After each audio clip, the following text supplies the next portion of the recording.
Okay, hello, Armchair Relegation League. For those that don't know, I am Armchair Alan. I've got Frank of the. Oh no, I'm getting echo. Guardians for the relegation. I'm getting my own audio. Oh no.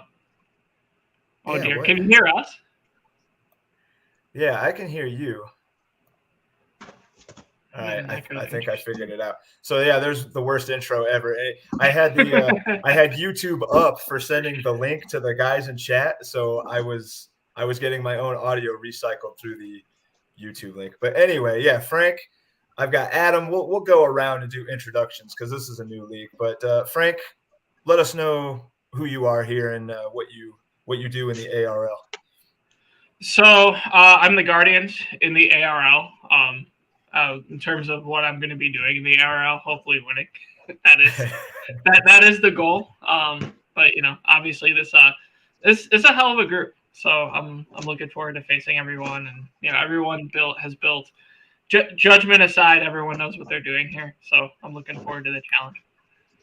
And Frank, you're a what else are you in ABL? You're in ABL 4? Yeah, I'm the Royals in ABL 4, and then I'm Hudson City Renegades in Flug or Flog, however you say it, and then I'm just Hudson City in the best balls.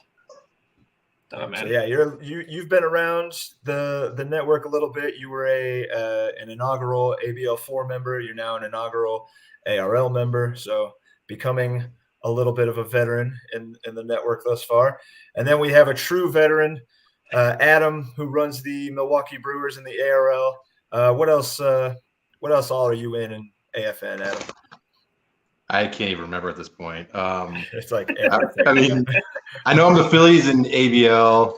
I have a team in ABL 4. I think it's the Yankees, Flug, DZFC, and I suck at all of them. So anything I say here, take with a grain of salt because I am not one of these super number dudes, and I don't have a value for every single player. I just do this for fun and from the gut, and I have a lot of free time. This is what I do with my free time.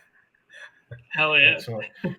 Yeah, Adam and I are both original ABL players. We were around early. I am the Rays in ARL. I don't know if I mentioned that or not, but yeah, Adam and I are in most of the same network leagues together. ABL, Flug, all the best balls and such. So a good little bit of a mix here. Frank has never done one of these pods before. Adam's done one, but I don't even think it wasn't like a team centric or anything.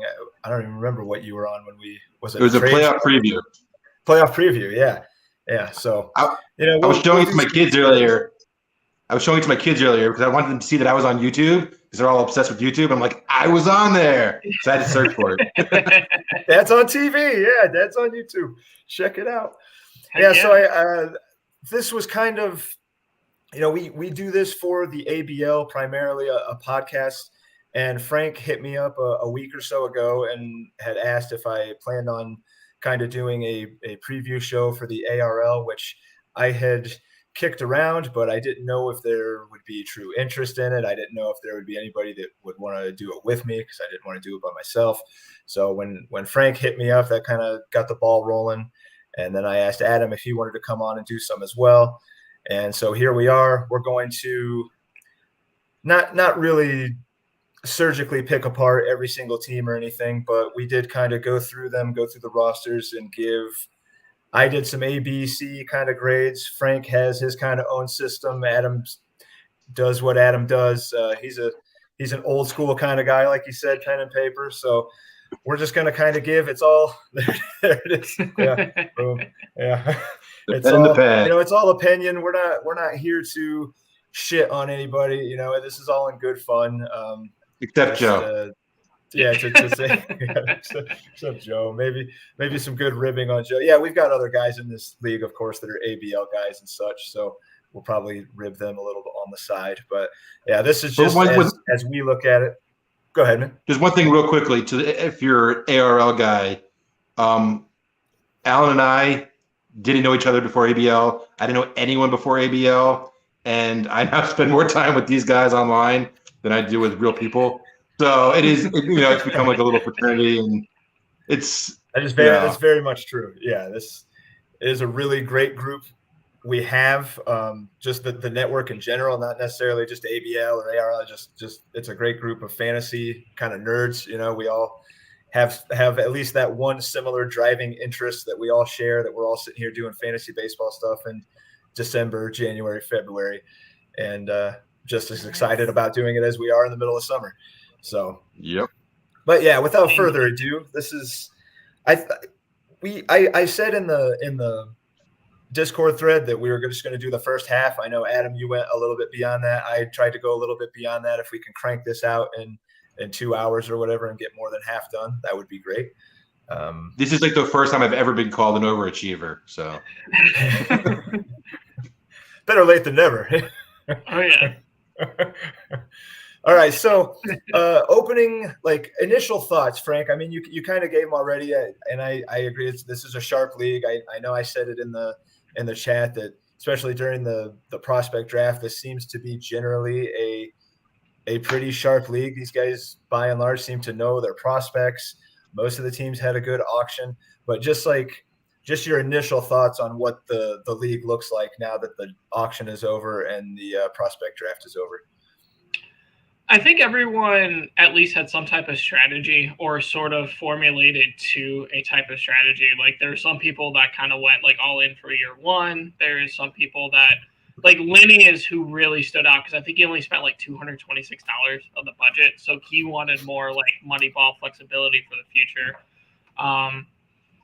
Yeah, it's even with my kind of grades on the contracts and stuff, like, it's impossible for me to fully, because again, like you said, everyone knows the prospects. So I could be 100% wrong on a prospect, and if that dude hits, and all of a sudden that team goes from maybe something that's like a AA, AAA to an MLB team. So I like the variety of strategy, and just going back to what, like I said, I think it's going to be a tough league regardless. So it's kind of my like initial thoughts of seeing everyone's team.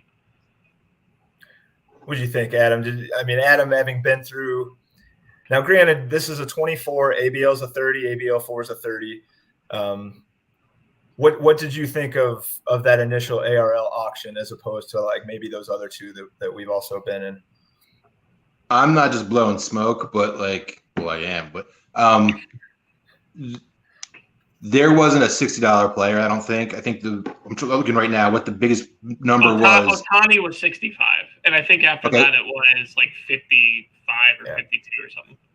Which is pretty interesting because when we started ABL, I don't want to keep comparing it to ABL, but we had guys that would be like $65, $70, and you're like, that's crazy. Nobody really did that here. Ohtani almost deserves that money. Like, if anyone's going to get that money, he should get it, especially in a league like this. So, like, there's some smart dudes here. I think there's maybe, for comments for most of the guys, I'm like, this is not his first rodeo. Oh, there we go. That's fancy. Good job, Alan. Getting it going. But no, it looks like it's going to be a solid group. It's not going to be easy for anybody. There hasn't been any trades yet. Once that gets going, we'll see what happens, because that's a whole other aspect that we'll be dealing with later. And as far as the prospects go, like, I'm cool with prospects. I get the importance of prospects, especially in a dynasty league. But this time last year, if you told me you knew who Ezekiel Tovar was, I would call you a liar. Like, it's, maybe in this group, but like, there are names that pop out of like Volpe, right? In the initial ABL draft, I got Volpe in like the 10th round. Nobody knew who Volpe knew who he was, and it's going to happen. And so, evaluating prospects right now doesn't really seem a good use of time. It's kind of like you said earlier. Like, we all are probably going off the same few, small handful of lists. So we all already know what, to the extent that we can, what each other thinks of these prospects and stuff. So yeah, it's wait until they pan out a little bit. We didn't have any with the way the prospect contracts are tiered in this league. Duke, kind of learned from that initial year of ABL where we had the really expensive the $35 Kalanick and stuff like that. We didn't have the opportunity to do that in this league, which I think is a good thing. I like the tiered prospect valuations, like from the FYPD. I think that's going to be a good thing going forward. But yeah, I think it's going to be a sharp league. When I was going through giving my grades and stuff, there wasn't any team that really stuck out as, well, this guy's going to have the most trouble. Maybe there's one or two that are lacking some depth or whatever, but none of these guys went total stars and scrubs. Nobody has two, like you said, nobody has two $75 players and then a bunch of $1 guys. It didn't happen in this league, which I think is both a good and bad thing. It's a bad thing if you're hoping to have a walk in the park, and it's a good thing if you're hoping for a good competitive league. So, Frank, did you nod your head when I said? Did you nod your head when I said nobody knew Tovar? Did you know Tovar last year? No, not really. I think he was. I was going to say, if you did, I'd be very scared of you. No, he was. I think he was in the back end of the Baseball America prospect list. Like I want to say he was like 20th or like 22nd or something. But no, I was agreeing with you. I'm like, yeah, no, those guys can just jump. You know what I mean? So. Yeah. No, my prospect knowledge since joining ABL, when I joined ABL, my prospect knowledge was, maybe top 100, some of the top 100, probably not all of them. But in the few years since, I feel like I'm, up here, at least compared to where I was, not like up here compared to everybody. But these leagues have like shifted my focus so much. I can't imagine not playing Dynasty anymore, and it's because of these leagues. And I think we've got another one here with ARL. These. Seems like a good group of dudes, knows what they're doing, going to stick around. But let's get into some specifics here. We got the Braves. We're just going to go alphabetically by city, and we'll start with the Atlanta Braves. Frank, we'll start with you. Let's do go offense and then pitching, and then whatever else we want to do here. But what do you think of the Atlanta Bats? Everyone's pretty solid. I guess my only real critiques are Walsh and Joey. How do you say it? Menizes.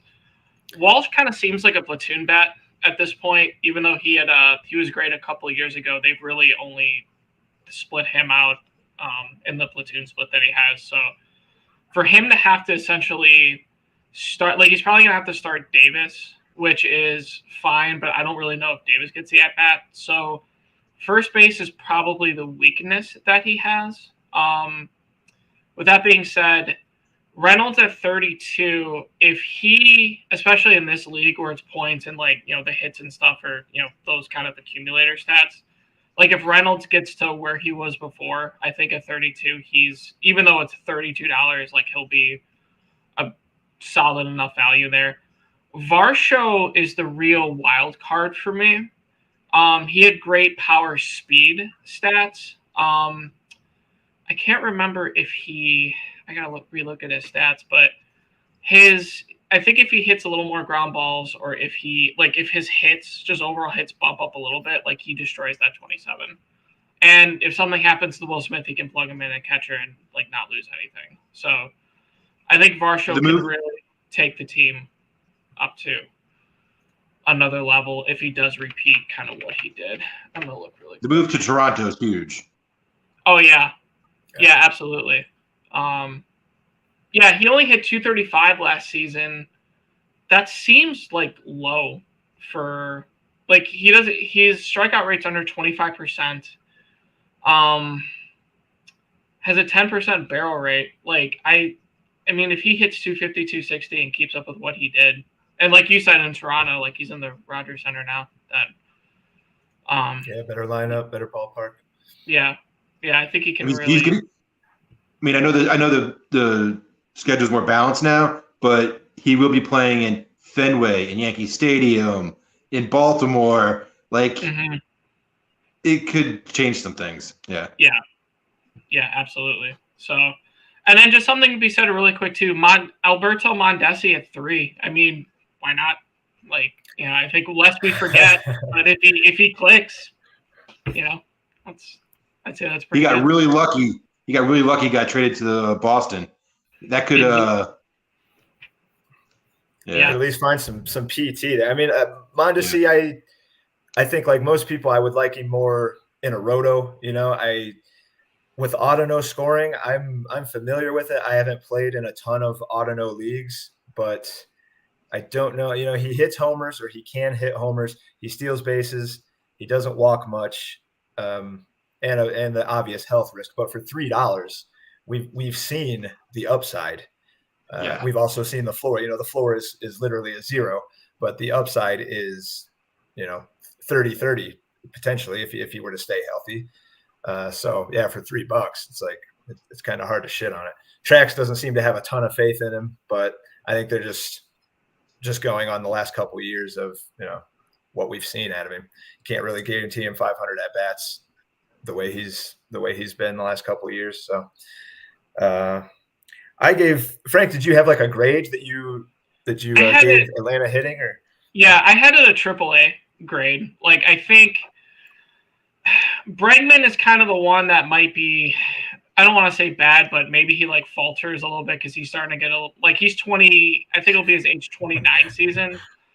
Simeon's 32, and he's just been such a volume accumulator. I know he's relatively fresher than like a standard middle infield 32-year-old, but like that kind of not worries me, but I think maybe like limits the upside. Like he kind of has to repeat. Like I think with Brian Reynolds, his $32 can be value if it just clicks for him again, while Simeon kind of has to repeat what he's done the past couple of years. So there's a little pressure on that.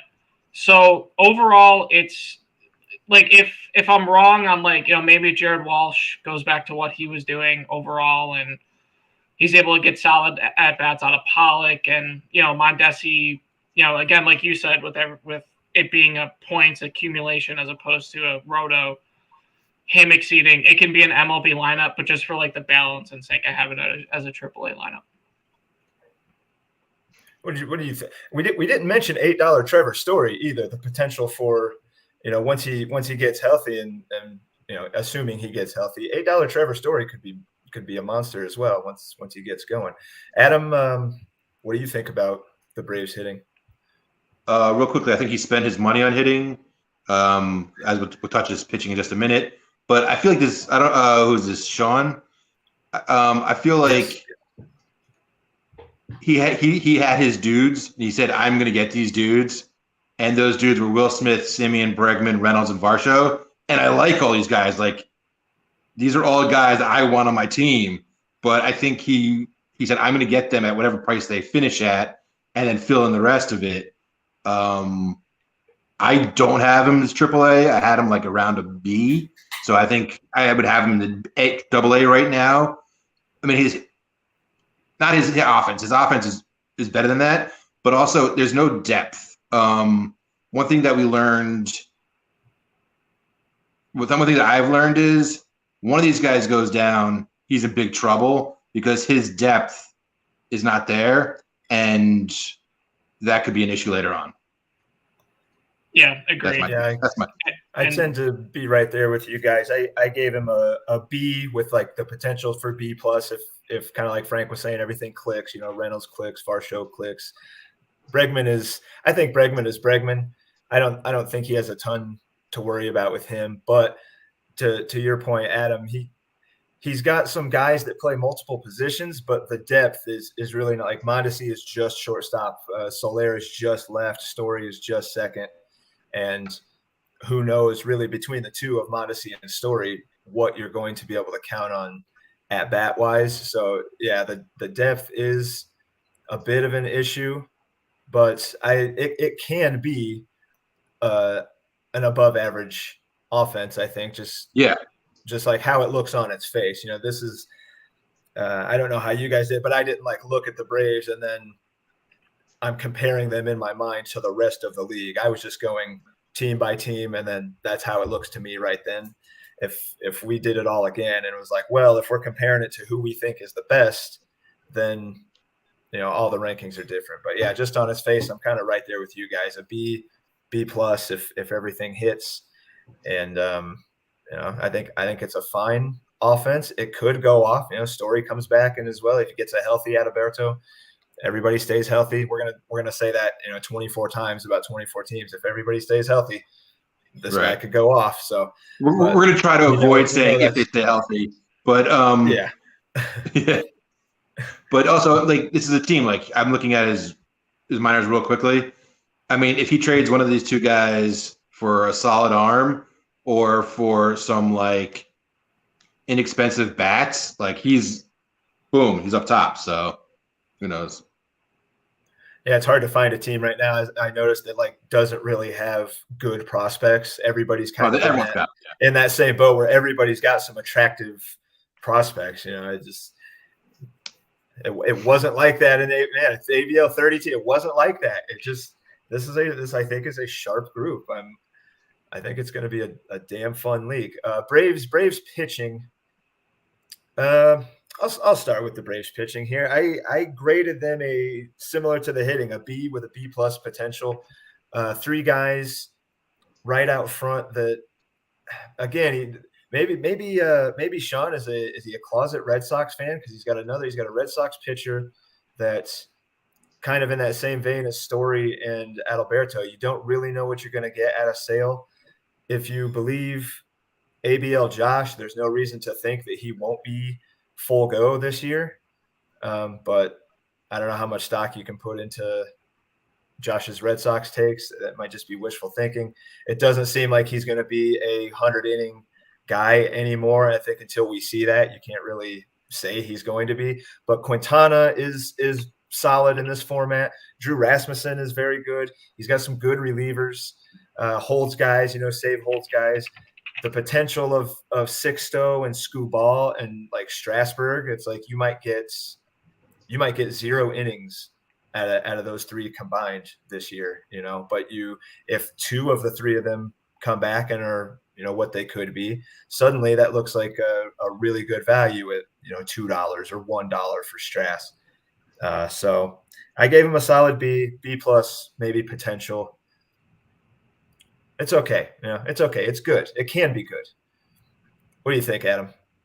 Go with that. I have him lower than you. I would like if we were doing it AA, AAA. His pitching, I would have it AAA. I don't see like any ace potential. Like I'm not saying you have to go out and get Burnsy or anything like that, but other than Sale is the one that has the most ace potential, and I don't see that out of anyone else. So I think there's some trouble there with pitching. Frank? Yeah, I kind of agree. Like, I have it as a AAA, but it's kind of on the lower end just because I don't know if the health is really going to hold up. Like, he has pitchers. Like, when you look at the team, like, there's enough pitchers there, but everyone's kind of a health risk. Like, Trevor Rogers, like, it's kind of what you said, Alan. Like, Trevor Rogers, Sixto, for him being 6'6", he's throwing 100. Like, I don't think that's sustainable. Like, he's gonna have to cut back on the velocity a little bit. Skubal's coming off an injury. Strasburg's been Strasburg. Sale's been hurt. Quintana, in that ballpark, probably good value, but he's 34, I think. And then Rasmussen in Tampa Bay, I don't know how many innings he's gonna get just simply because he's on Tampa Bay. So I do think because there's talent here, so some of them should click, but it's not going to be enough to where I ultimately think it's going to be a major league, pitching roster. And I have to go with what the innings that they gave. So kind of like you, Adam, it's in the lower tier, but I do think one of the younger, like Rogers will flash again, or maybe Sanchez figures it out, or Sale does pitch. Like one of those guys, I think will emerge. But ultimately, it's just too much injury risk for me. I like Skubal, especially in that stadium, but I don't even know if he's pitching this year. I don't know what his situation is. I have to look deeper into it. Somebody's talking about him. I loved him last year. I got burnt, so I'm kind of like angry. Yeah, it was elbow stuff for him. Let's see, it was flexor muscle surgery that he underwent, but you don't want to hear, you don't really like hearing flexor with pitchers, at all. So, right. What are you going to get out of those guys? Really don't know. Yeah, I don't really have any bones to pick with either of what you guys said. Didn't talk about Wade Cool. Miley. That's okay. Yeah, I think the Braves are for the first one we're doing, the Braves are a fine starting point. They're just kind of pretty good. I think they, compared to the rest of the league, I don't really know because I don't have all these teams memorized yet, but I think the Braves are fine. If I was giving them an overall just based on my hitting and pitching, I guess they would get a B. All right. Yeah, pretty good. Let's go. What is it? Baltimore? Baltimore's Yep. Yep. Yeah, where the hell? 18th? Go back down. I can't. 19. Yeah, there we go. There we go. Frank, start us off with the bats here. I like the bats. It's more so kind of the price. There's a lot of money in these bats, so they kind of have to hit just because there's a lot of pressure on them. Rutschman for 36 is interesting because I think if there's a catcher that can maybe push like the plate appearances necessary for that, it's him. So it's kind of like he has to meet his potential for the price. Italian breakfast. This one stumped me. So I'm talking about Vinny. That's it. It's so.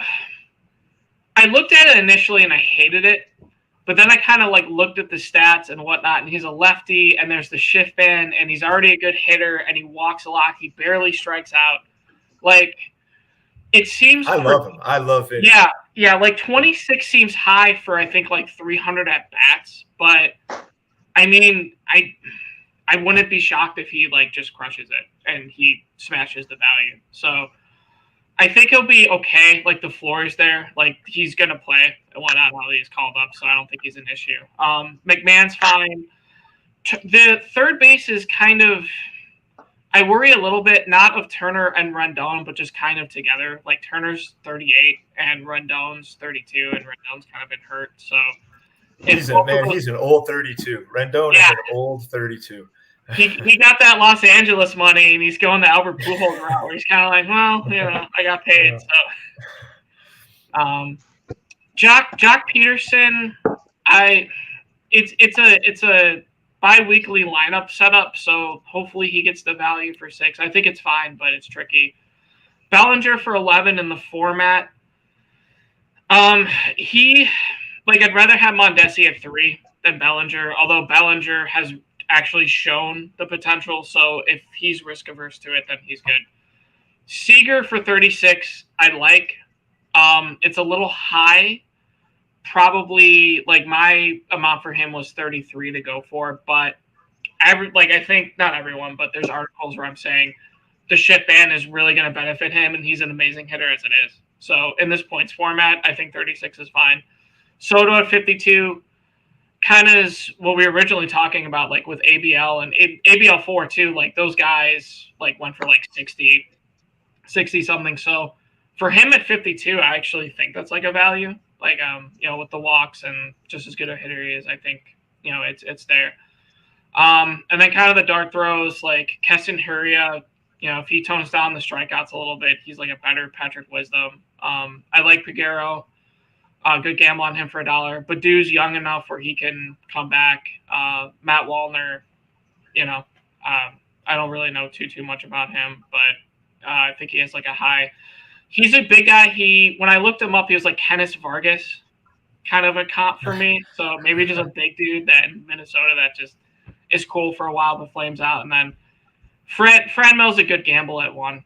If he comes back and has some power for him, then that's a good lottery ticket. So overall, I have the hitting at Major League. It's like kind of where that is in the Major League depends on Bellinger.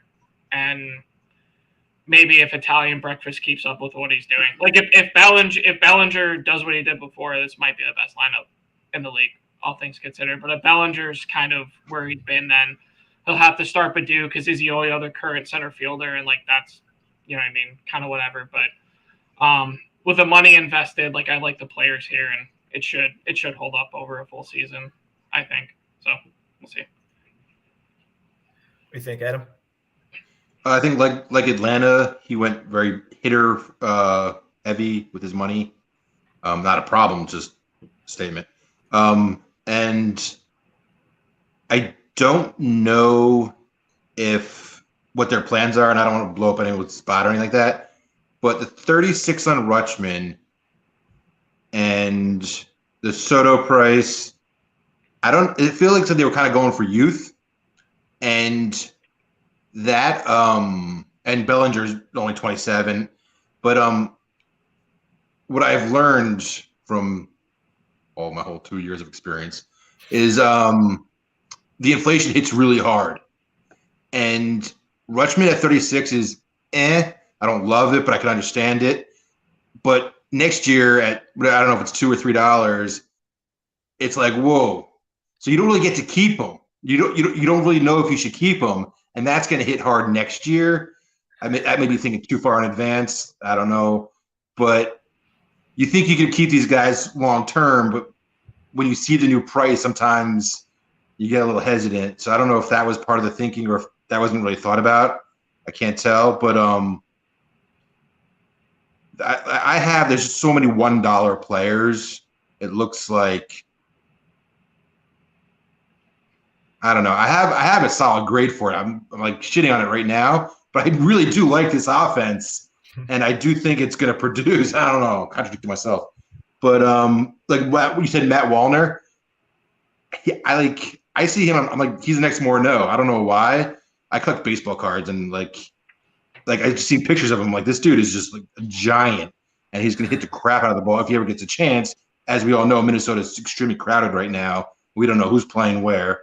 Badu, $1, but like he might have a serious job. I like the team. I probably sound negative on it, but I really do like the team. But I don't think the future was in any thought, which might be the right plan. I don't know. Who knows? I don't know. Legs fly forever. Yeah, go for it now. True. I like the Baltimore hitting. I gave them an A-. Because I'm just looking at it as a lineup. You know, I kind of mostly took price out of it. You know, like not that we weren't going to ever talk about it, but I just wanted to look at it as it's going to perform as a fantasy team this year, you know, as if the season started tomorrow kind of thing. And I like the lineup quite a bit. It's I don't want to say it's deep, but he's kind of got good bets everywhere in that starting lineup. The bench is meh, but nobody said I'm gonna spend up and have an awesome bench. You know, if we're just looking at his lineup and then the depth behind it, I gave it an A-. He's got really good bats all over the place. He's got one of the few guys that at least Trax is projecting for 1,100 points, let alone over 1,000 points. They're projecting Soto for 1,100 points. And another 900 pointer in Seager. You know, if you're a Vinny P believer, which I very much am, I don't know if the Royals lineup is going to allow him to, you know, drive in 100 runs or anything, but you know, I think Vinny is going to be where they have him, if not a little better, 800, 850 points. And Adley is, for a lot of people, probably the number one dynasty catcher. I mean, I don't know who else it would be right now if it wasn't Adley. The price is maybe a little bit prohibitive, but dude, what happened to C1? Hey, look, you know how I feel about Tyler Stevenson, but what's his name? Mike Petriello just came out with his top 10 dynasty spot, and he had Adley at number 1. And Mike Petriello is a lot smarter than I am, so I kind of have to defer to him. I mean, it's Adley does look to be the real deal, and probably is only going to get better. I know he was working on hitting lefties in the offseason, so he like saw a flaw in his game and immediately started working on it. Like he seems like he might be what the Orioles were hoping Matt Wieters was going to be, and didn't really turn into. So maybe Adley will be that guy. Like you said, though, the inflation, it does hit. It hits hard, it hits fast, and then you're kind of looking around at like, well, who can I cut to have any money? And it's those expensive guys, you know. Like he wants to keep Rutschman and he wants to keep Pasquantino for life. And I don't know if those prices are gonna work for that. I mean, they may. It'd be awesome if they both hit. That'd be awesome. But Pasquantino, I just real quickly on my 2 cents on him. I think he's got all the tools. He's amazing. But they've got like 5 first basemen over there in Kansas City. And I don't know if he's sharing time yet. I don't know if they want to showcase MJ for a little bit to try to move him or something. So that makes me nervous. And also sophomore slump stuff. I believe in sophomore slumps. That's a fair point. They got Prado, MJ, Vinny P. Yeah, they got a lot of guys that can. Prado's a great defensive first baseman, but he's not going to be playing anywhere else. Maybe MJ could play a little outfield, but do you want to risk him running around in the outfield, like pull a Andrew Vaughn with the White Sox and screw him up or something? Not that Vaughn is screwed up, but playing him out of position and shit like that. The pitching here on this team is where I took issue with. If I do have an issue with the Baltimore team, I gave them a C-, C on pitching. There's some. Yeah, I'm not a huge Darvish believer. He was good. He was fine last year through 180 something innings again, but he's 36. He's got 41-year-old Wayne. It's a very old pitching staff, and I don't know that there's a lot of reliable innings in it. If you're going to lean on Marty Perez to do what he did last year, he was really good, and he has done it before, but it's just not a very deep staff to me, and kind of lacks. Maybe you consider Darvish a frontline guy, but I don't know. I said it before in an ABL podcast when Tony gave a pitching team a great grade because it was anchored by Yu Darvish, and I said, if you're going to give somebody an 80 grade, they better be anchored by somebody better than Yu Darvish, and I'm going to stick with that with these guys. He gets a C-, maybe C+ potential if it all goes well. But I'm not loving the pitching for Baltimore. Love the hitting, don't love the pitching. What do you think, Adam? Frank, go ahead. Yeah, I'll take it. Yeah, I have them graded as a AA. Like this, there's a real chance this might be the worst rotation in the league, just because like Darvish is 36 and he hasn't been like the perfect bill of health. Wainwright's 41. Like Martin Perez, I don't know, for $11, like I guess that's fine, but I don't know. Like so I know we weren't going to really talk about prospects, but to make a quick note, their high level prospects or the prospects that got drafted in the early rounds were all hitters.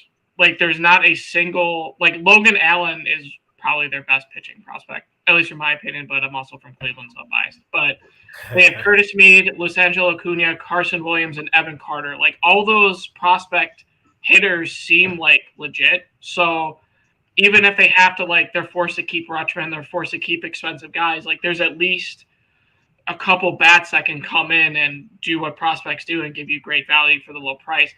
There's, we're not judging the prospects here, but there's not they're all just dollar prospects. So, like Rich Hill's on this team.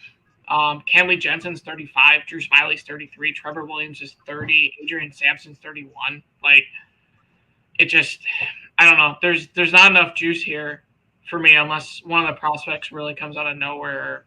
Wainwright decides at 41 years old that, time is a construct and reality isn't real. And all that stuff. So yeah, it's a AA for me for the pitching. That's funny.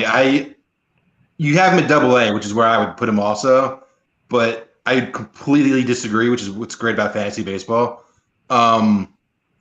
He's got some great values in pitching. Like Perez had a great year last year.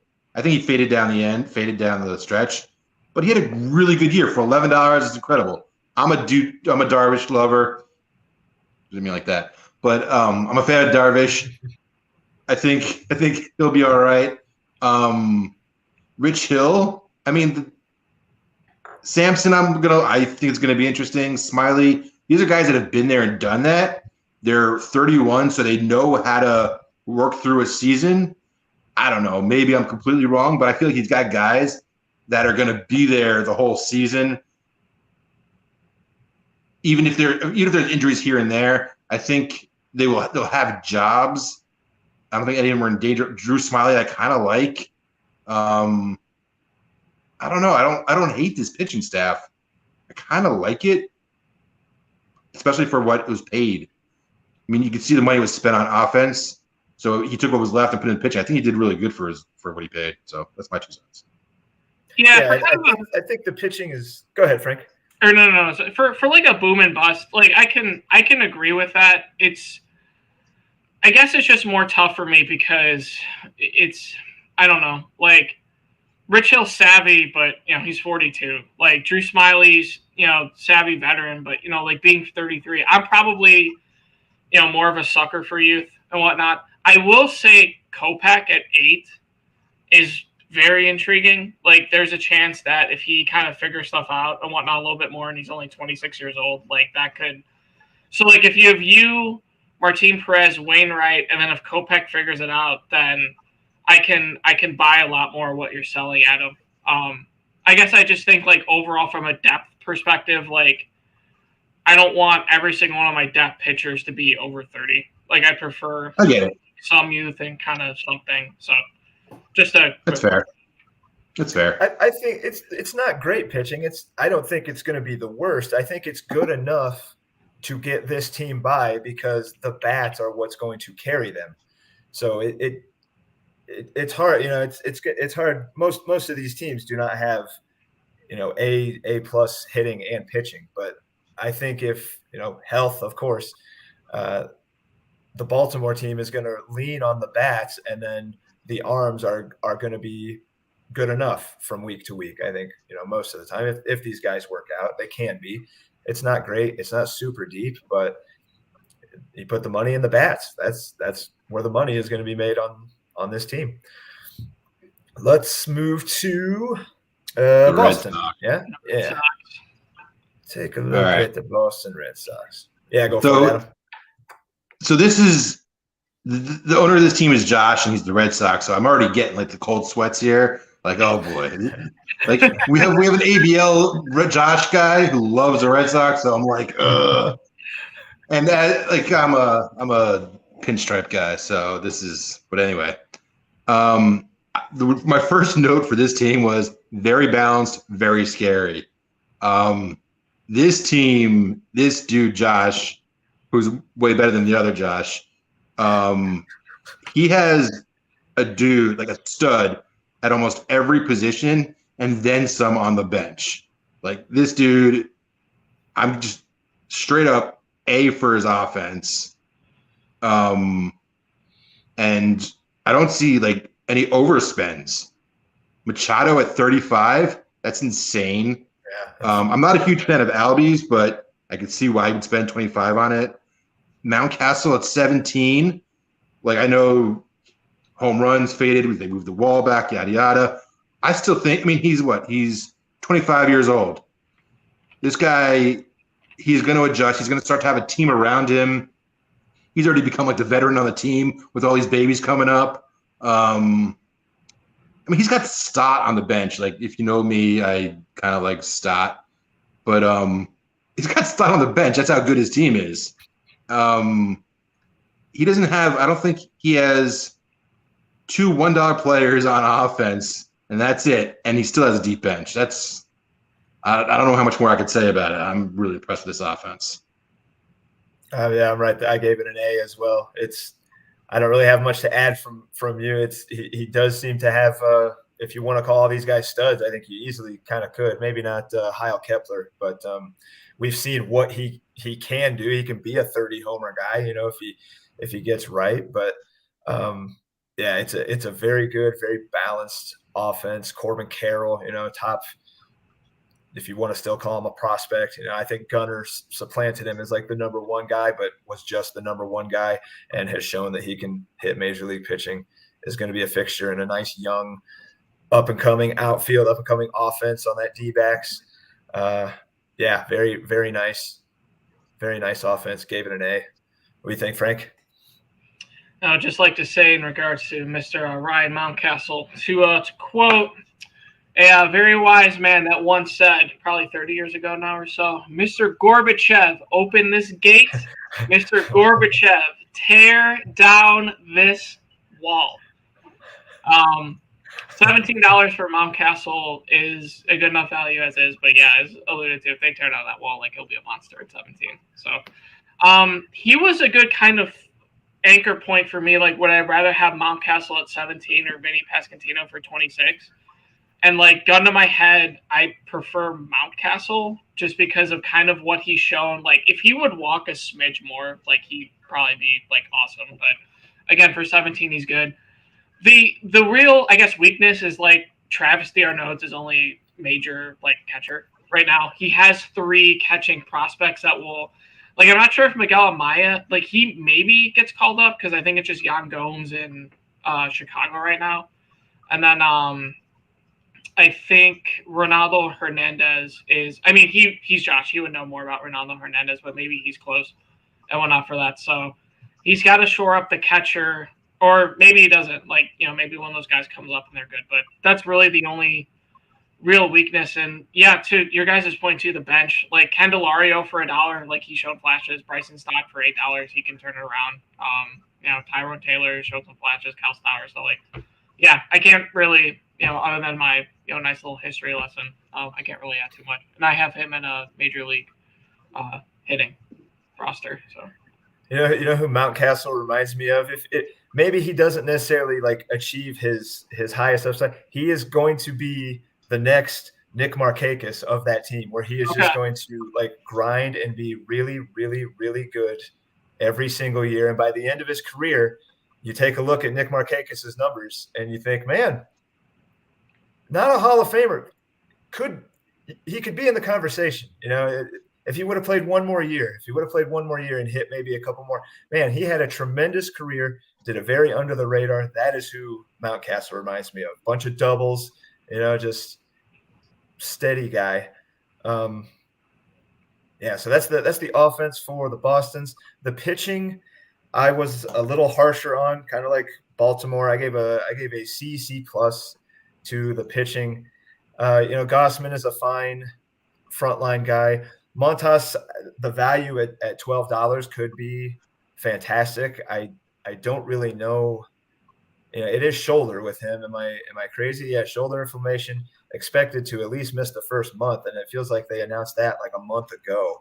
So that just doesn't really bode well when they're already saying that, and it's shoulder related for a pitcher. But if he bounces back, and this is a dynasty, of course, $12 Frankie Montas, who again, Mike Petriello.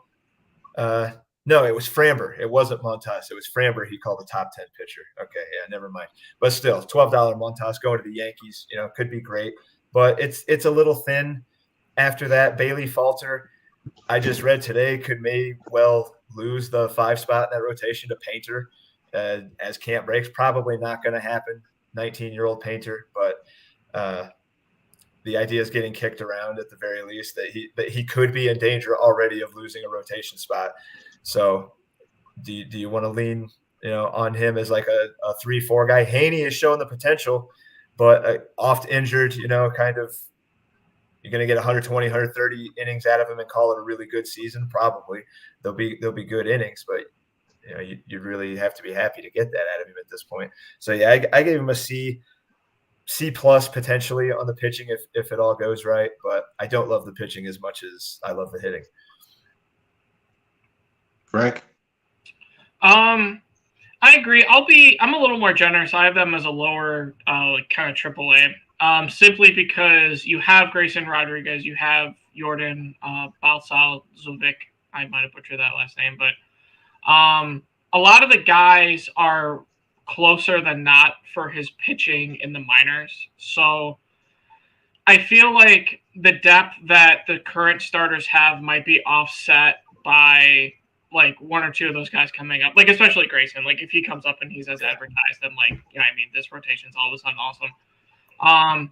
Gossman should be good for another year, at least. Bassett, being 33, kind of his pitching style, he might have like a couple. Like he's better than like Kyle Hendricks, but like how Hendricks kind of, well, especially is really blown up lately. Like Bassett may affect him a little bit, but it's not enough at $19. Like it's not enough to like knock it too much. He needs the X factor. His ratios are insane. like especially what he did in LA. Like if he's able to keep that up for even just like 130, 140 innings, like for $13, that's awesome. Montas, I think, will be fine.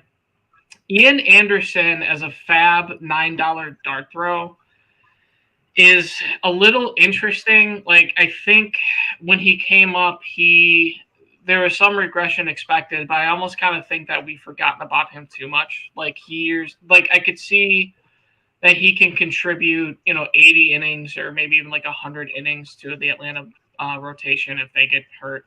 That will be solid if he figures it out. Reynaldo Lopez seems to find a home in the bullpen. Clay Holmes really flashed last year. You mentioned Faulkner a little bit, but maybe he's a swing man in the rotation, and because he's able to be like a long reliever, then he's able to get a few solid innings. So I do agree that it's not as much upside, so I have to do it as like a AAA. But I guess if I was going to give the letter grade, I'd probably give it like a C+, like maybe a B-, just because I think there's probably one guy that will come up from the minors and at least be serviceable, if not like for Grayson, really kind of break out for him. I don't have anything to add. I think you guys nailed it. You both were in agreement. I don't disagree with anything you guys said. So, I'm right there with you. Yeah, I kind of forgot about Grayson, like factoring him. He probably should factor him into the rotation. He probably will break camp, but what is your peak expectation for Grayson? 120, 130 innings, maybe. And even if they're really good innings, you still have to find those elsewhere. And that's where I was really butting up against this like rotation. It's just it could be just fine, and again, like good enough for the bats to really carry this team forward. But there's just some question marks and maybe not enough depth there as I was looking at it. But yeah, I didn't really consider Grayson, and I probably should have. On to the White Sox. White Sox Joe, where the hell? Here we go. Frank, start us off with the White Sox bats, yeah? And you don't have to be kind with this one at all, Frank. You could bash as much as you want to. It's very plain vanilla.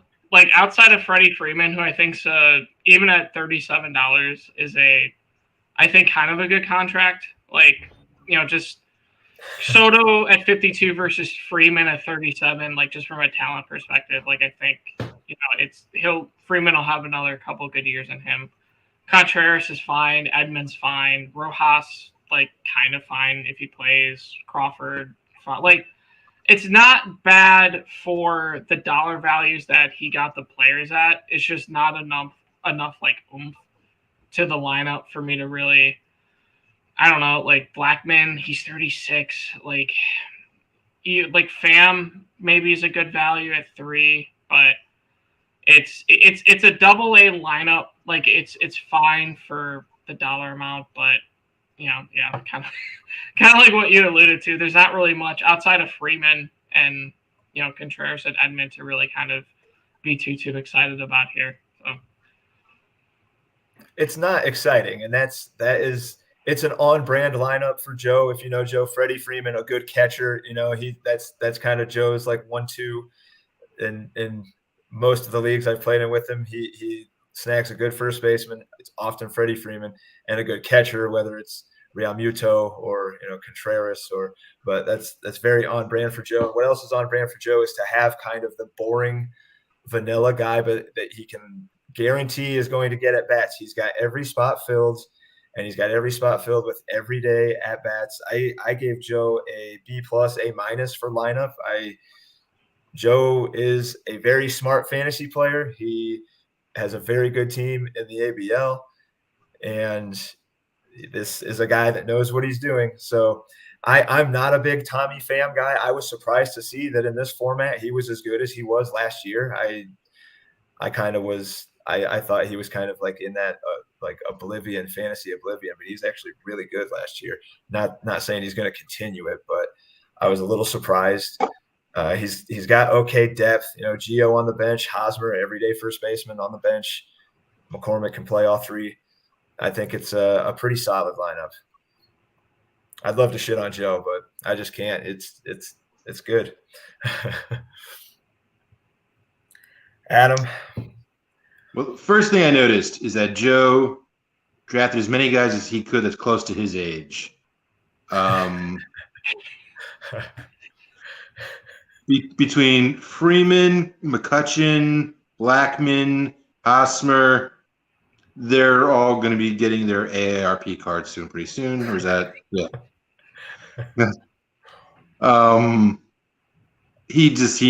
Joe not only does a lot of fantasy baseball, he wins a lot of fantasy baseball. And I'm looking for why his team is good, and I don't think it is. But I'll end up putting my foot in my mouth. I don't think it's very good, the offense. I'm sure if he were to defend himself, I'm sure he would have plenty of reasons. He's not shy to compliment himself. He knows what he's doing. But he definitely spent, like, if you went into an auction and you're like, I'm going to spend $15 on every player, he almost succeeds at doing that, and that's what makes him so. He's got a lot of discipline, and I admire that, but his team still sucks. I can't say it sucks, but it's I think the bats, maybe A, maybe stick in that B plus range for the bat. I mean, it's dude, his bench is Hosmer, Urshela, Pham, and McCormick. Yeah, it is. Yeah.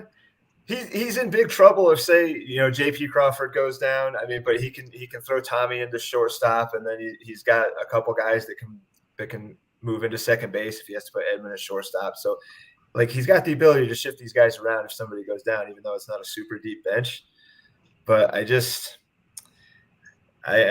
want to doubt Joe. Like, he runs my division in ABL. He sits on top of my division, so I'm always looking up at him, and it's hard to deny that. The pitching, he's got 2,000 point. Oh, go ahead. No, his pitching is freaking phenomenal. I gave him an A pitching. He's got 2,000 point pitchers. He's got, and that's those aren't Bieber and Wheeler in this kind of league, guys that eat up innings. That is what you want. A tremendous amount of points come from innings and strikeouts, and Bieber and Wheeler are both going to rack those up. Tyler Anderson kind of got out of Colorado and turned into a very serviceable pitcher. If he gets anything out of Bauer, he probably won't, but if he does, it's a bonus. But Zach Greinke signed. He's going to, anchor a lousy Royals rotation, but he's going to eat innings. I think the rotation, even Charlie Morton, 39-year-old Charlie Morton, even if he only has him for this year, he's going to be very good. Trax has him projected for 26 points a game. Yeah, this is very good staff. He has Springs, who's a sexy name right now. He has Nick Martinez, who's probably going to win the starting job in San Diego, which is never a bad thing when you got an offense like that behind you. Greinke just got a job, another guy close to his age. He's got Kluber, another guy close to his age, who, I mean, like, this pitching staff is – oh, and Cueto, who I think is also like 75 years old. But this pitching staff, even his bad pitchers are good. Yeah. So, fuck you, Joe. Yeah. Dude, it's like Steven Matz at $3 might be like, I mean, it wouldn't shock me if he finished with like a 4 or like a 3.8 ERA and like a 1.2 WHIP, like a decent strikeout. Like, dude, it's $3 for that. So, yeah, it's a good rotation. It's guys like that is how Joe ends up, near the top of the standings, and you're sitting there going, how the hell? And it's because Steven Matz and for $3. It's Johnny Cueto for $4. He had Johnny Cueto in ABL, I think, last year, the year before, and picked him up off the wire. And I'll be damned if he wasn't very effective and just racking up points. Joe knows what he's doing. Unfortunately, Joe knows what he's doing. And he'll tell you about it. Yeah. Are we pretty much good with the Sox? You guys ready to move on? Yeah. Good job, Joe. Good job, Joe, on the head. Yeah. If anybody can't tell, Joe has an ABL team. Joe's a longtime network member. We can poke him a little bit. He's cool with And it. he's been It's playing one of those- fantasy baseball. He's been playing fantasy baseball since Diamond Babe Ruth. So Yeah. Let's go with the Reds. I believe the Reds are Jackson. He goes by on the Discord, at least. Frank, what do you think about the Reds hitting? It's interesting. I think kind of like with Baltimore, the Vlad contract is going to really like.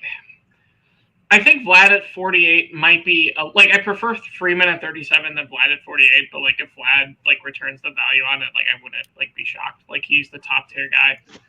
It's tough for me when you also have Cassius at 17 and he's essentially just eating up your utility spot because like they're first baseman, so they're probably not going to get as injured. So a little like team chemistry there, but Kirilloff at 6, I think that's really sneaky. Like if his wrist is healthy, he was a former top hitting prospect, so I think the gamble's good there. Beatty at 9, I like Beatty. If he plays, kind of like Italian breakfast a little bit. Like the talent seems to be there. He just needs reps. CJ Abrams at 10, I can't fault that. Grisham at 15. If you believe in the bat, then it's good. It might be like I would have preferred Grisham, I guess, in maybe like the CJ Abrams range, but it's just a few dollars there. The concern for me is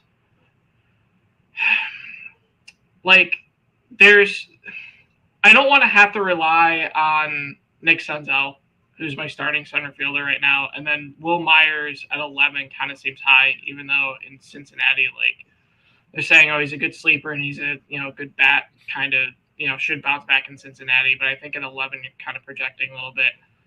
Alec Thomas is the X factor for me for this reason because like if you have to rely on Nick Senzel to be your starting center fielder, then that's I don't know that doesn't really seem to be optimal for me. So it's a lineup that should put up points. I have it as a triple A. I guess I just wish he had a little more flexibility with that first baseman and utility spot where I don't know if he'll be able to really maximize. Not that he has a lot of guys on the bench, but yeah, I mean, like, I don't know. That's kind of like my initial thoughts on it. So. all right. I think it's fine. I graded him C plus B. Vlad, we know it, Vlad. I'm a huge Beatty fan, but I think they have said already that he's probably not expected to start with the big club. So that's disappointing.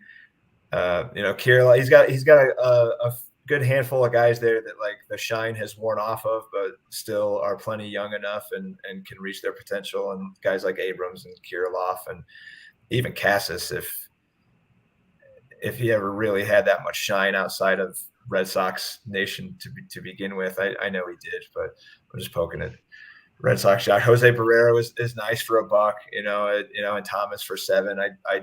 I like that up and coming D-backs outfield, but I think it's pretty good. It could easily be above average, but he could run into some issues as the season goes on. Let's listen to this real quickly. 22, 23, 22, 23, 22, 25, 23, 24, 25, 22. That's the age of his players. He went super young, which is an interesting strategy. The problem is his catcher might not have a full-time job. His third baseman is going to be starting in the minors. His left fielder, I don't even know if he has a job. His center fielder and his right fielder, I don't know if they have jobs.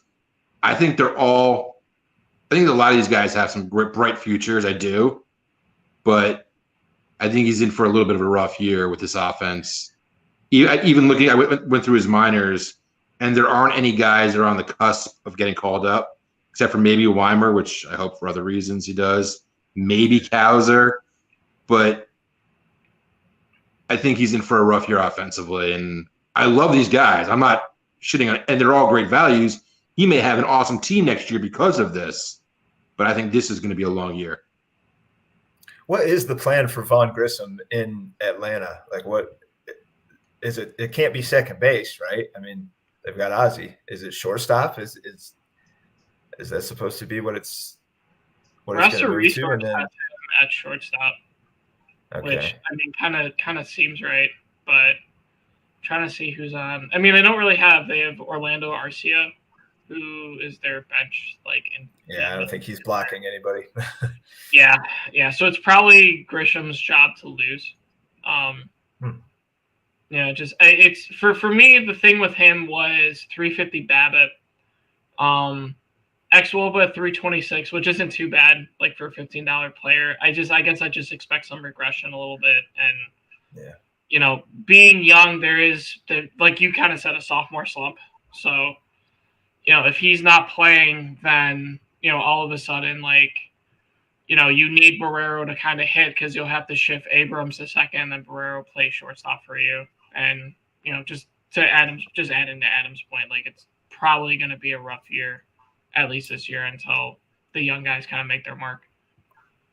I mean, Alec. The other thing is Alec Thomas. I have a little history with him. From everything that I've been hearing, he looked awesome because he was playing in that league where everyone hits, 400 and 3,000 home runs, and the Pacific Coast League, I guess it is. Yeah. And then he came to the bigs, and he was kind of like. They revealed the real true Alec Thomas. And I don't even know if he has a job either. Right? They have 4 or 5 outfielders over there also. So, I mean, this team potentially next year, because all these prices are affordable next year. Even Vlad at 48 is phenomenal. If he wants to trade Vlad, I'll take him for 48. But I think this is going to be a tough year offensively.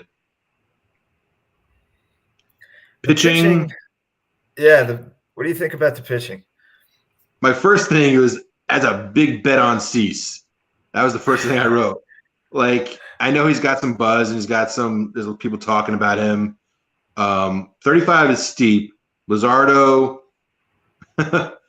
there's always a guy who takes Luzardo. He's like a guy that you're rooting for. You want this guy to do it. He can do it, buddy. He just hasn't done that yet, I don't think. Manoah, I love. I hate that he's on Toronto, but I mean, also I think he's going to have a great year. He's got Cutter Crawford, but that's really it. And again, his ages 23, 23, 23, 26, 25, 27. That's incredibly young. And there's a lot of hope there. But I don't know if it's this year. Yeah, beyond those front two, which are spectacular. Right. Cease and Manoah, if they are what they've shown they can be, you're looking at nearly 500 strikeouts between the two of them. They're I mean, those are two kind of guys that aren't aces right now. But if we do this again next year, we could be saying Manoah and Cease are both aces. If there was no Spencer Strider, Cease would be getting all of that helium that Spencer Strider has kind of taken over and got. It would be Cease. And if the White Sox can get that all fair, get Cease and Kopech and those guys working together and actually able to throw innings, more Kopech. But I mean, Cease, $35 though is tough. Cease and Manoah and Vlad are going to become really expensive, really quickly. And he may have some decisions to make, but for this year, that's as good of a 1-2, pitching wise as you're going to find. It gets pretty thin after that. I put it as a B plus, like we just said, the 1-2 are phenomenal, but it's a little thin after that. And you're putting a lot into 2 arms, which these days is tough to do. What do you say, Frank?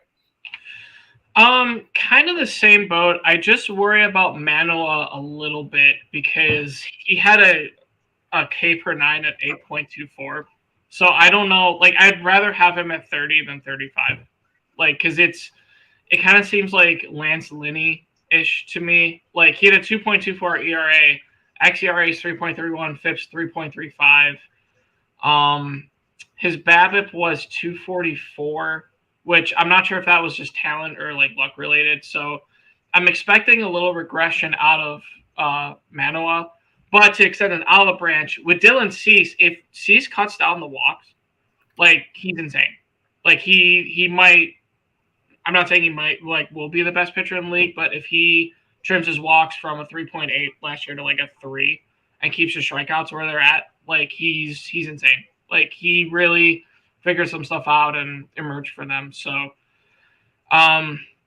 did you compare Manoah to Lance Lynn because of their body type? Is that what you did? I mean, I did look on Fangraphs to compare, but it kind of, I mean, when I first saw it, I'm like, oh yeah, it's kind of, yeah. But that's not a bad thing though. Those are the dudes that throw innings. Like those are the dudes that can get out there and work a full season, and not break down. They're not pull a sixto. They could pull. They could pitch 7 innings after going out and night drinking beer. Yeah, those are the guys you want, man. That is very true. That is very true. And there's some kind of interesting guys like Quantrill at 10. Like it might seem a little excessive, but Cleveland pitching machine, like they figure stuff out with guys. Maybe he just emerges just because they figure something out. Libator at 2, Max Meyer at 3, I think are 2 kind of good young gambles on pitching, like just because of the youth. And Meyer, I think, is like a very good prospect. And Libertor's fallen a little bit out, but for $2 that should pitch this year, I think that's fine. Brock Burke at 1, he was the darling starting pitcher that converted to awesome reliever last year. So if there's talks of him closing some games this year, so even if he gets like 11 saves, like for $1, that's insane. So Iglesias is fine. Fun fact: Iglesias is his oldest player on the roster at 33. 33. Yeah. So I'm a little kind of the same boat. I still grade it as AAA, maybe just a little less because I don't know if Manoah can hit what he did last year. But if he's a volume accumulator, he should. But I do think if Luzardo will probably get hurt, but I do think that one of the younger guys in Liberatore, Meyer, or even like Cody Morris, just again Cleveland pitching machine, will kind of emerge for him. So it'll be solid enough for him to be a kind of middle of the pack rotation. So, so is that an agreement or a disagreement? Yeah, I can't hear what he's yapping. It's probably. He's a big fan of Cincy. Yeah. Likes Matt Liberatore. Hey, stop. Let's go to Cleveland. Let's destroy this team. The first judgment. Yeah. Yeah. Go ahead. Lay it on us. Give us your thoughts on your squad here. So I clearly have a lot of my money towards hitting. I kind of just thought that's where more of the value was in the draft because it seemed to be a lot of, especially kind of later on with pitching, like a lot of guys kind of got pushed up. So I just kind of settled for hitting. I don't think for me to say, I think I have one of the best lineups in the league. I think that's probably fair just because of the dollar amount and it's like spread out. I don't really see any weaknesses with it. Even the bench guys have some intrigue. Schwarber 32 is probably my favorite just because I have that pizza bet with Jeff on him. I think Schwarber is going to hit above 240. So if he does that and keeps the power like at $32, I think that's a steal. Yoshida, I want to mention because I know Duke brought it up in the banter where like Steamer had him or like this has him as like a $30 value or like a $30 player that I got for $9. I don't think he's going to be that good, but he's being comped to Stephen Kwan, who went for $21. And to get Yoshida at 9, I think that just kind of feels like just a value, I guess, in its own right, even if he hasn't really proven it.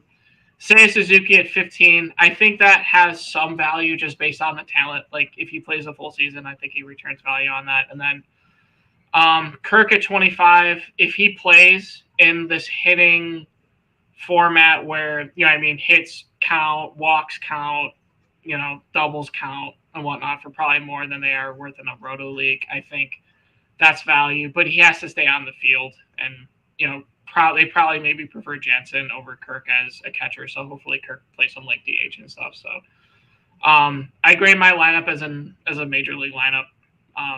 What are your guys' thoughts on it? I mean, before I even knew that you were going to be doing this with us, my first comment was solid bats, great prices. And so I'm not just Yeah, to say to make me feel bad. I'd be like, I'll drive outside New York if you don't say any good. I think, are you a big fan of the bigger dudes? Because between Kirk, Schwarber, and I think there was somebody else. There's some beefy boys, and I'm a big fan of those. But you have the most controversial player in all of AFN, I believe. You have Kelenic. Yeah. I couldn't pass him up at 7. So $7. You got him at $7, which is, I mean, that could pay off big time. That jumps out at me. Third base, I don't know. Yandy Diaz, is that his job? Does he have a job?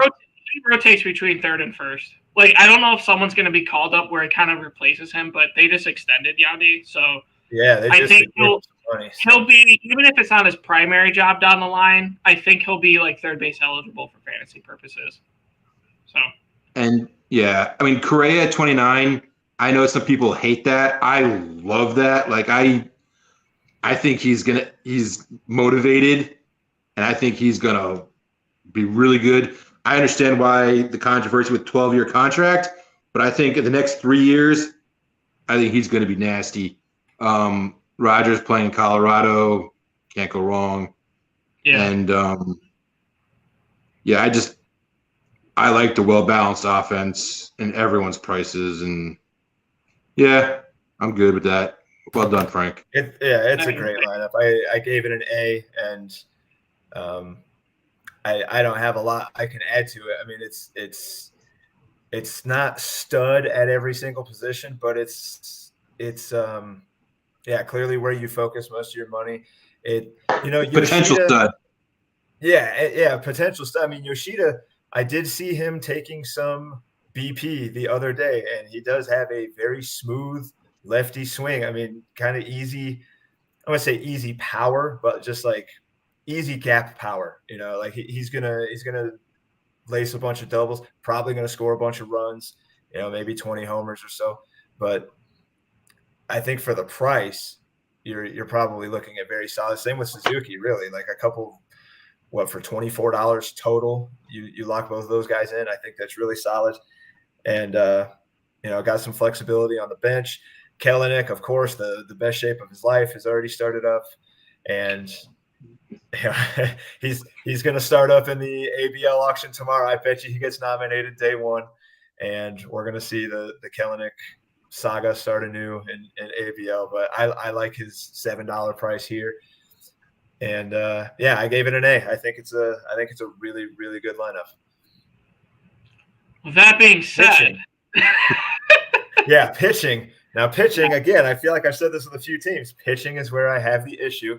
I gave the pitching a C- with a potential for a C, which I think you are one of those teams, Frank, that is like the lineup is good enough to carry me. The pitching just has to not be awful. You have to just not have guys out there getting you negatives. I don't know who you would maybe say your number one is, if it's Brian Bello. Yeah. Which I swear that was a Tim Meadows Saturday Night Live character. The pet guy, the guy that had the pet show. I swear it was like it was Brian Fellows. Yeah, Brian Fellows Safari Planet. That's what it was. Shit. Anyway, if you have Tim Meadows or anybody like him anchoring your staff, I'm probably going to give it a C at the very least. I mean, you've got some nice relievers there, but I love Doval. Eric Lauer is kind of underratedly good, and at $6, he'll be a nice value, but you just don't have that front line. But I don't think you necessarily need it, and that's kind of how you built your team. So, correct me if I'm wrong, Adam. How do you see his pitching? One thing that we haven't really touched on, and there's a reason why, is relief pitching. Your relief pitching, I mean, your most expensive pitchers are basically your relief pitchers. Yeah. Right? Correct? Yes. Yeah. Was that your plan going in? Not necessarily. Hader, I just thought Hader at 17 might be expensive in retrospect, but I think he's just shown enough to where, like, because Klase went for 26, I think, like 25 or 26. So I saw that and I'm like, all right, I'll gamble on Hader having a better bounce back. He's shown it before. So for 17, I kind of thought it was like worth the risk. And then Duvall, I liked him. So for him at 7 in San Francisco, where he should have a lot of save opportunities if he's the guy, I was like, all right, we'll roll with that. Yeah, I mean, between Bayo, Mize, I mean, they may be very good in the distant future. I don't know about this year. Marquez, I'm a Marquez dude. Like, people shit on him. I like Marquez, Colorado or not. Like, I think $5 for Marquez. I don't know why I didn't grab him. I guess I didn't have money at the time, but I think that's tremendous. But you may need to trade for a pitcher or two. Yeah, and I agree with both of you guys. The one thing I will say about Marquez, I am praying to whatever higher power that exists that he gets traded out of Colorado. Because I think if he does, he's like an SB2/3, and all of a sudden that $5 is like awesome. So yeah, he's an innings eater. He really is, and that's what you want in this format. To get that for $5 is real. And he's got, maybe not upside might be the wrong word, but he's not like the innings eater like Kyle Hendricks type. Like he's going to have some games where he strikes some guys out. Like I didn't hit on that, but that is really good value for $5 potentially. And I guess my only other thing is everyone else is kind of at least has some interest. Like Kyle Muller really controlled the walks in AAA last season in Atlanta, so he'll probably have a starting job in Oakland. So maybe that's a pitcher in Oakland's always a good thing. Yeah, exactly. Mike Soroka's coming back, so we'll see what he has. But when he played before, I think he exceeded $5. Kyle Bradish, kind of plain vanilla, but had, I think, his slider. He has one pitch that's pretty good. I think it's his slider. So maybe there's something there for $5. Lauer at 6 is, we'll see. But Milwaukee's not bad, so I don't think they'll put him in position to lose. Bello's kind of the X factor and the one that I had the most trouble with because I was forcing him a little bit. I think he needs another cut. Like he's kind of reminds me of McKenzie a little bit where he has the stuff, but it's more so the stamina and the will he be able to play for a full season. And then I'm kind of in a tough spot where if he has like a 4.75 ERA, but he's shown some good games, like, do I keep the contract or, is he one of my cut candidates and whatnot? Unless he's like really bad. The only other thing I want to say is I did plan after the draft. Yuri Perez and Taj Bradley, I wanted 2 pitchers in the first 2 rounds because I want to kind of buffer having another pitcher come up. Yuri Perez probably being the closest if he stays healthy. Tajay Bradley, kind of mixed feelings on him, but he has 2 good pitches, and maybe if he's just like not even close to Spencer Strider, but he comes up and he's serviceable for some innings in Tampa Bay, that's fine. And then I know Cole Winn has really had the shine off of him, but he's close and he was a not a top prospect, but I think it was like a fringe top 100 prospect in the past. So just want to keep in mind for the future. But yeah, if I have to push it right at him, I do have to trade for a pitcher if I want to be serious for this year. So. You said you expect Yuri Perez this year? That's kind of the talk like at the end of this year. So not like 100 innings out of him, but I wouldn't like if he lights it up, like they're not going to keep him down. I would think like he'll be up probably like July or August because the stuff is there. It's just been the health with him. Like how many? He's 19. Let me see. Telling you, man, they were saying the same thing about Painter. They're like, if the Phillies see that he can do it, that why waste his innings in the minors? It's been talked about. I don't think it's going to happen. I really don't. Yeah, he had 75 innings in Double-A last season. Like that was more kind of what I was basing it off of. So, and it's a long shot, but if he comes up at the end of the year, if he's successful, like he has the stuff. He's 6'8". Yeah. So. Yeah, he's like going to be the next Sticks. Right. Lanky, long, lanky dude. I think Soroka for $5. Like Soroka's thing was his Achilles like twice. It wasn't shoulder. It wasn't elbow. we don't have a lot to go off of on guys, baseball players, pitchers specifically, like working back from tearing your Achilles twice, like how that's gonna affect how he can pitch. But it wasn't arm or shoulder related stuff with Soroka. He's still only 25. Like he's a significant wild card. Like probably, you're not going to get 160, 170 innings out of him. But I mean, he was one of those top Braves prospects that kind of forgot. Like you mentioned Ian Anderson earlier. We kind of forgot about Ian Anderson. It was Soroka, Anderson, and Colby Allard and Teheran. Teheran and Luis Gohara. Like they had a stable of pitching prospects that either got hurt or got traded, but they found a way to do it. But Soroka is one of them. I think he could be really good for $5, and going forward, he's still so young. Seems like he's been hurt for the last 10 years, but he's only 25. So yeah, pretty good team you put together, Frank. I think it's definitely a contender to not get relegated. Thank you. That's all I was asking for. Yeah. I just want to stay in the dance. Let's move on to Colorado, and this is our Mr. Duke, our, league creator, Duke. Who if this is your first time doing a league with Duke, the guy's very good at fantasy baseball. He's he runs this whole network. He's a ABL champion. He's very good. I don't want to pat him on the head too much, but let's just look at the lineup. Pretty, I don't want to say on brand for Duke. He does like MJ. He does like Jonathan India. The lineup is pretty good. I gave it a B+. Yoan Moncada broke my heart last year, so I'm kind of he's in that like dead to me range. I'm kind of way off of him. Nico is fine. Byron Buxton is always hurt. Who knows what you're going to get at a Conforto after a more than a full year away from facing major league pitching. Mookie is Mookie at $36. I think Mookie could be a tremendous value going forward. Kind of feel the same about MJ, playing catcher, left, right, $16, only 24 years old. Really good value there. But a B+ lineup I gave Duke.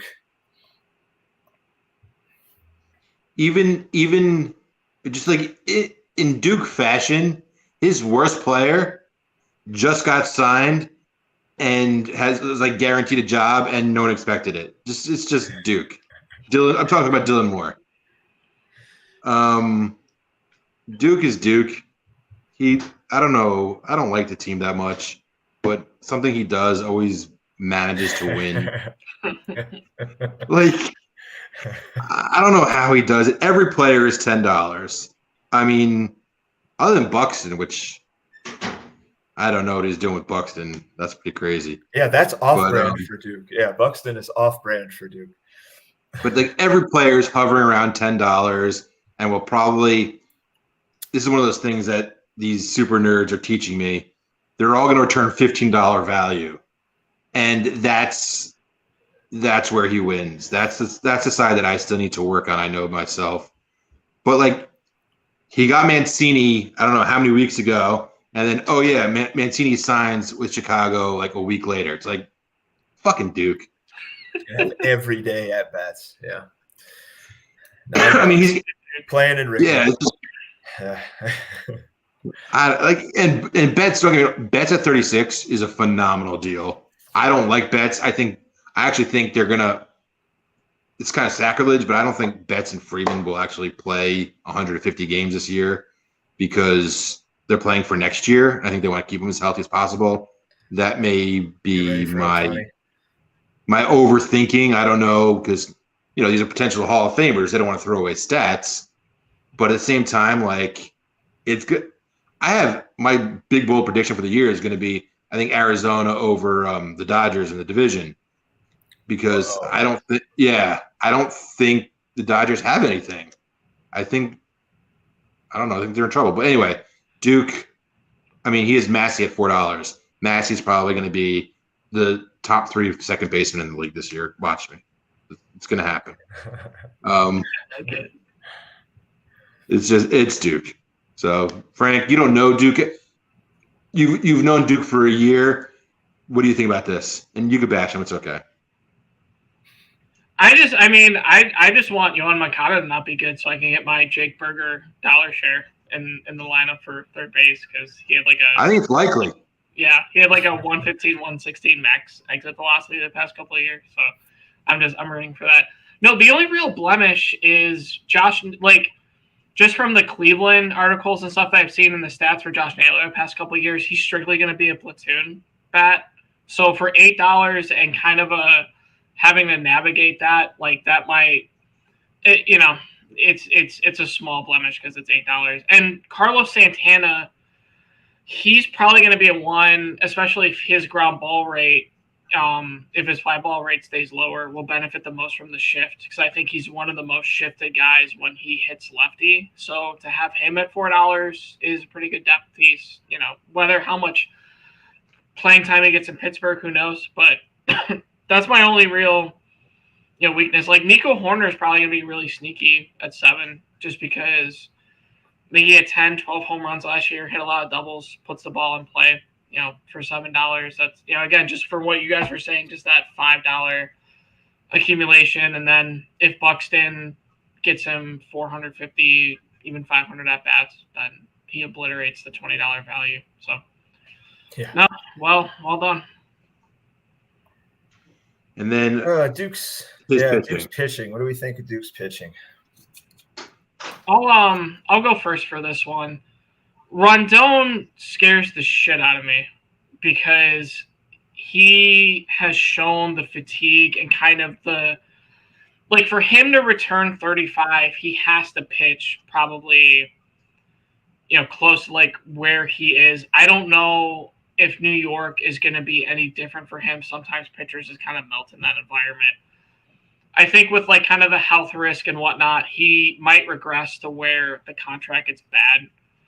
But if he stays healthy, he returns to $35 value. I hope that he does. Nick Lodolo at 26, it seems high despite the talent. I think just because he's pitching in Cincy. I could be wrong with that. Like he's young, he's one of those top like George Kirby or like Logan Gilbert type like prospects that came up. So hopefully, despite the park, he returns that value, but he's kind of maybe on the edge for me where that might be a bit high for him. Other than that, he kind of took my route, I think, where he just got a lot of like depth starting pitchers. Like Mitch Keller at 7, if he figures it out, is awesome. Cade Cavalli, high risk, high reward, violent delivery, but has the stuff.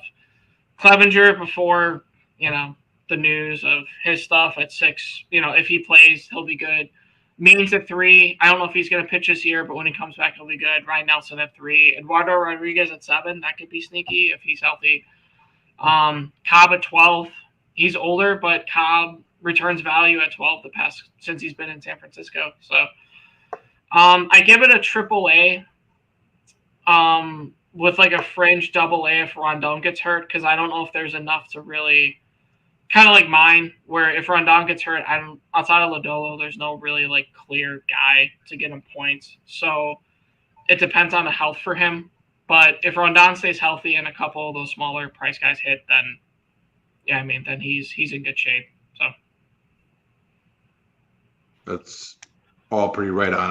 I agree with everything you say, except Rodon will win the Cy Young this year, and he will have the greatest season any pitcher's ever had in baseball history.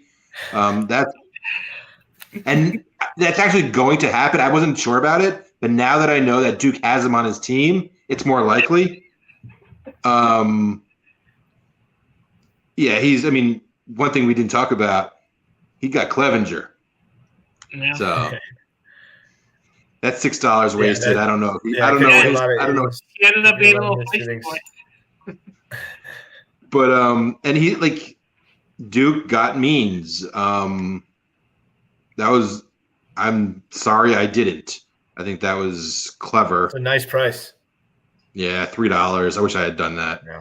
And he also has Hendricks also. Wow. Which he's not going to be around this year either. So yeah, his pitching is good. I wouldn't like you said, if he loses Rodon, and for any reason, he may have some issues. Lodolo, it's interesting. Every time I listen to one of these podcasts, because I listen to a lot, because I have a lot of free time, everyone's the casual fantasy dude, I guess, is going towards green, but all these like insiders love Lodolo, so it'd be interesting to see if that pays off. Like you said, Cincinnati, tough place to pitch, but we shall see. And even, I mean, all these guys are looking out for him. Even Clevenger is he's gonna apologize for everything. He's gonna pitch, and he's gonna be the best pitcher in baseball. Also, like freaking Duke. Am I wrong, Alan? When Duke has the reputation in like ABL, like when Duke comes knocking on your door wanting guys off your team, those are the guys you don't trade. Like we should know that by now, but there's some that still somehow don't realize that this guy does. I want to say he does his homework. He does more than his homework. Like Duke takes really deep dives. He knows this stuff very well. He's a very, very good fantasy player. But he's in a league here, especially with a lot of other good fantasy players. I gave his pitching a B.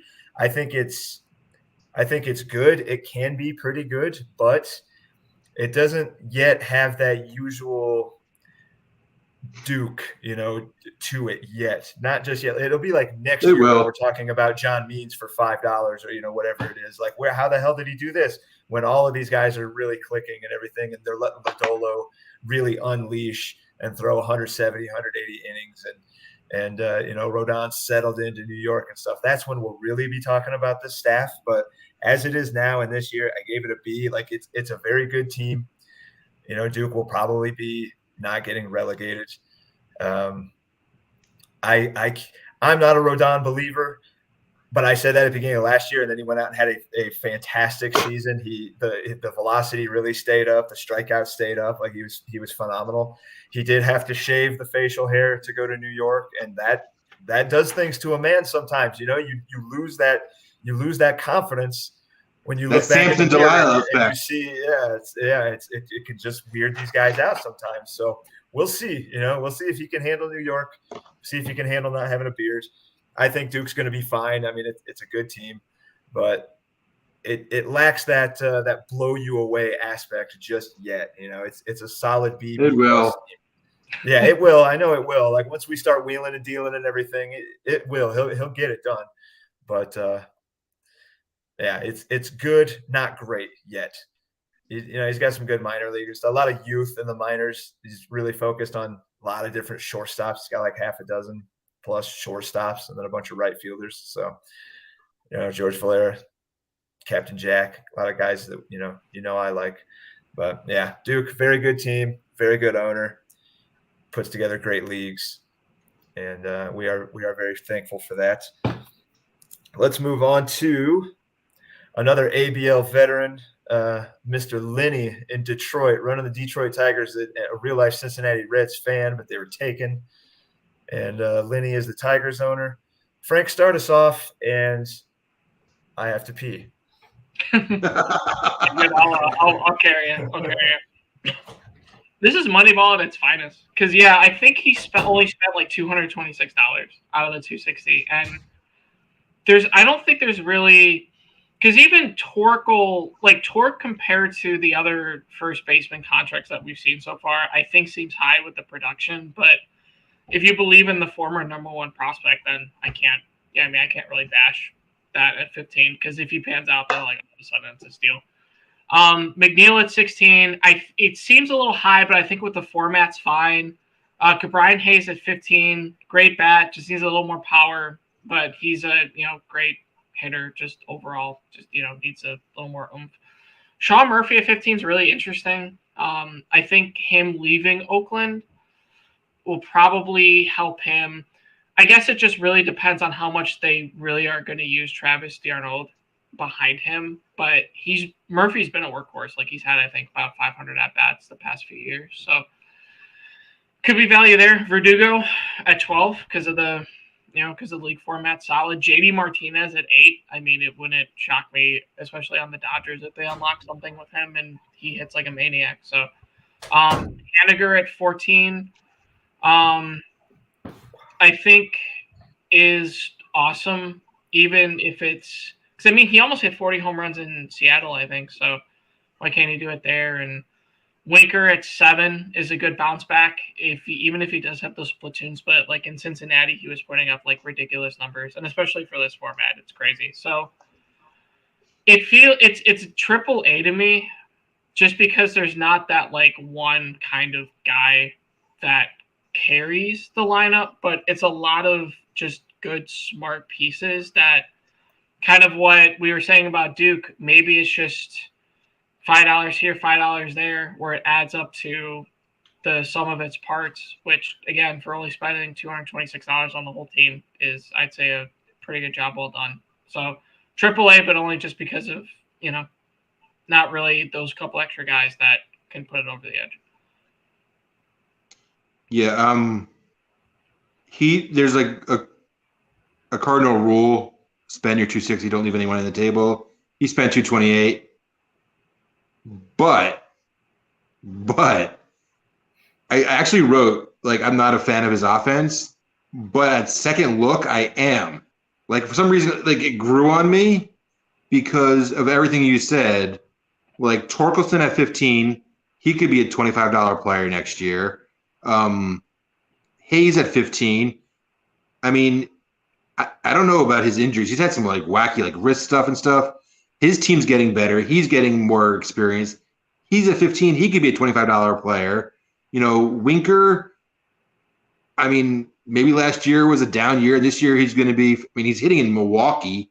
I mean, if he's not replaced by one of these, Frelick Weimer guys, he could be really good. JD Martinez, like you said, he's going to get the magic, Dodgers juice. And, I mean, even Biggio, his Biggio for $2. Like, Alan, tell us about Biggio. Lenny's going to hope to get the year out of Biggio that I hope to get, year 1 of or year 2 of ABL. Yeah, when I spent way too much money on him and watched him disintegrate before my eyes and throw away all that promise that he and his dad have. But he has Outman, who's like this hot like potential center fielder, left fielder for the Dodgers that I heard a lot of buzz about. And he's already 25 years old, so it's not like he's some like young kid trying to find his power. He's already got a man body. I mean, he's got Cabrera, which is my dude. I'm kind of pissed that he took Cabrera for me for $6. And Haniger, like you said, man, like all of these guys can return greater value from what he paid, but it's going to take a lot of things going the right way for him. So we shall see. Alan? I like Lenny's offense. I gave him a solid B. He's kind of in that like Duke and White Sox Joe model, just a solid player at every position, maybe without the superstars. I don't know if, Lenny does not have a template that he sticks to where you can look at that team and be like, that's Lenny's team. Like sometimes he just traded Graham Ashcraft in ABL, which I never would have expected, because he's a real life Reds fan. But he does not stick with one way of doing it. He experiments with his teams in these leagues, and this leaving that much money on the table is an interesting way to go. I would love to pick his brain and see if that was like intentional, if he just didn't like the looks of what was out there when it was out there and decided to save some money. But I think he's got a good enough offense. I gave it a solid B, and there's obviously no super standouts there, but guys that I quite like. I love Jeff McNeil. I like Torkelson. I took a gamble on him in another league. He's got guys that I'm pretty high on it, and a guy like Jesse Winker for that cheap, a guy like Mitch Haniger for that cheap. Like these guys, if they do what they've shown they can done, that's a lot of ifs, but it could be a really, really good offense, and kind of like, wow, where the hell did this come from? If Verdugo gets his act together and becomes a bona fide major league hitter, if JD Martinez has another big year left in the tank, like this could look like a really good offense by the end of the year. But yeah, gave it a solid B. And his pitching is exactly the same as his hitting. He was super consistent. It's almost like he's a guy that runs marathons and knows how to pace himself. Yeah. It's almost like he's a super regimented dude in real life and is getting up and working out at 4:00 in the morning every morning while the rest of us are sleeping and smoking weed and eating ice cream and but his pitching is. I love Luis Garcia. Somehow he seems to always be a value in every league, like relative to his price. Like guys are always getting him at a really good value. And then he's got the reliever Luis Garcia, who is 10 years older, but only $1. His pitching is not as good as his hitting. It's a little bit. It looks thin, but when you look at what it could be, it's guys like Miles Mikolas and Cole Irvin who just got traded to, if he didn't have a guaranteed rotation spot in Oakland, he does in Baltimore. Josiah Gray has shown flashes if he can not give up 35 homers. He was a top pitching prospect not all that long ago. He's got Graham Ashcraft in this league who worked on a splitter in the offseason and he's got Jormont. Major league batters out. What's that? He's got Jormont. Yeah, he's got he's got guys at good prices, and as we've talked about, he's got a ton of money to go out and get more if that's a direction that he wants to go. I gave it a B- on the pitching. I think it's just a little thin on star power, and it's hard to climb higher than a B- B without some level of star power other than Luis Garcia, but it's a good staff. I mean, I can't really add too much to that because I'm sure a couple of these guys, like Mikolas, had a heck of a year last year. It's just a matter if he stays healthy and repeats. But again, for $9, like I think that's fine. Talion at 10. Ever since his injury-prone Pittsburgh days, has become pretty steady for us. Jordan Montgomery at 15. Can't fault with that. I guess maybe the only. But even like Brady Singer, like he kind of squashed the 2-pitch, so he's going to be a reliever type. Like he 153 innings last season, 3.23 ERA. Like he was so good in the second half. He was so good. Oh yeah, like 114 whip too. So I want to see if he threw anything else. No, it was mainly just fastball slider. Still, his changeup was only 7.7%, so he was mainly just a 2-pitch guy and whatnot. And to be able to do that, for that, maybe it's, I don't know if he figured something out. Maybe it was a little bit of luck, but again, for $17 and to be as young as he is and pitch in that ballpark where it's a little more spacious, it works. So yeah, it was maybe if like one of the top guys gets hurt, like if Garcia gets hurt and whatnot, maybe there's not enough to where it is a double-A pitching staff, but for all intents and purposes, there's enough depth and upside in guys like Josiah Gray or Ashcraft or like even Singer too. I think it'll be kind of just solid in the AAA bracket for him. So he's going to be a contender. Yeah. You know what Linney looks like to me? He looks like he drafted a team that's definitely good enough to not worry about getting relegated and is then like set up to dominate next year's auction already. Maybe he saw some prices that were going, in his eyes going to be untenable for the teams that got them. And he's going to be ready to like swoop them up if they go back into the player pool because he's going to have such a money advantage already and still be good enough to potentially, compete, or at the very least, like you said, Adam, be in the top half. Linney is no fool. He likes to experiment. He likes to change his teams up sometimes, but he knows what he's doing. So yeah, I think he's going to be pretty fine and is going to have a lot of money to work with one way or another, whether it's in this season or starting next season already. He's going to be looking good. But if you want to talk about really looking good, now we're going to go to the Angels. And we're going to talk about one of the, at least in my eyes, one of the better looking teams in the entire league, I think. And that is Jeff of the Angels. Jeff is also an ABL veteran. He's an ABL 4. He runs Fluke. He's in DZFC. He's everywhere. Another guy that makes this league as sharp as it is, knows what he's doing. and has shown it in other leagues, successful in other leagues, and really has. I gave his hitting an A- to A potential. Doesn't have any super high price guys, but has, barring injury, of course, guaranteed at bats, like guaranteed every day at bats in every position, with a solid enough bench to. Well, actually, the bench isn't that great.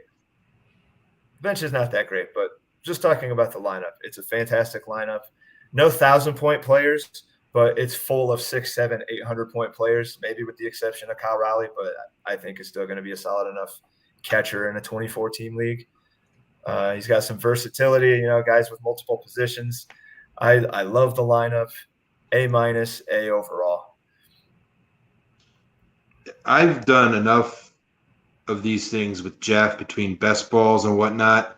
For whatever reason, Jeff is the guy when he auctions. This is like legit every time. Like a player will get bought, and everyone goes, "How did he just slip through for $5?" And like, Jeff. Like Jeff has some like Jedi mind shit that like he can get players through an auction, and everyone's just like, "How did he do that? Like who let him do that?" And he's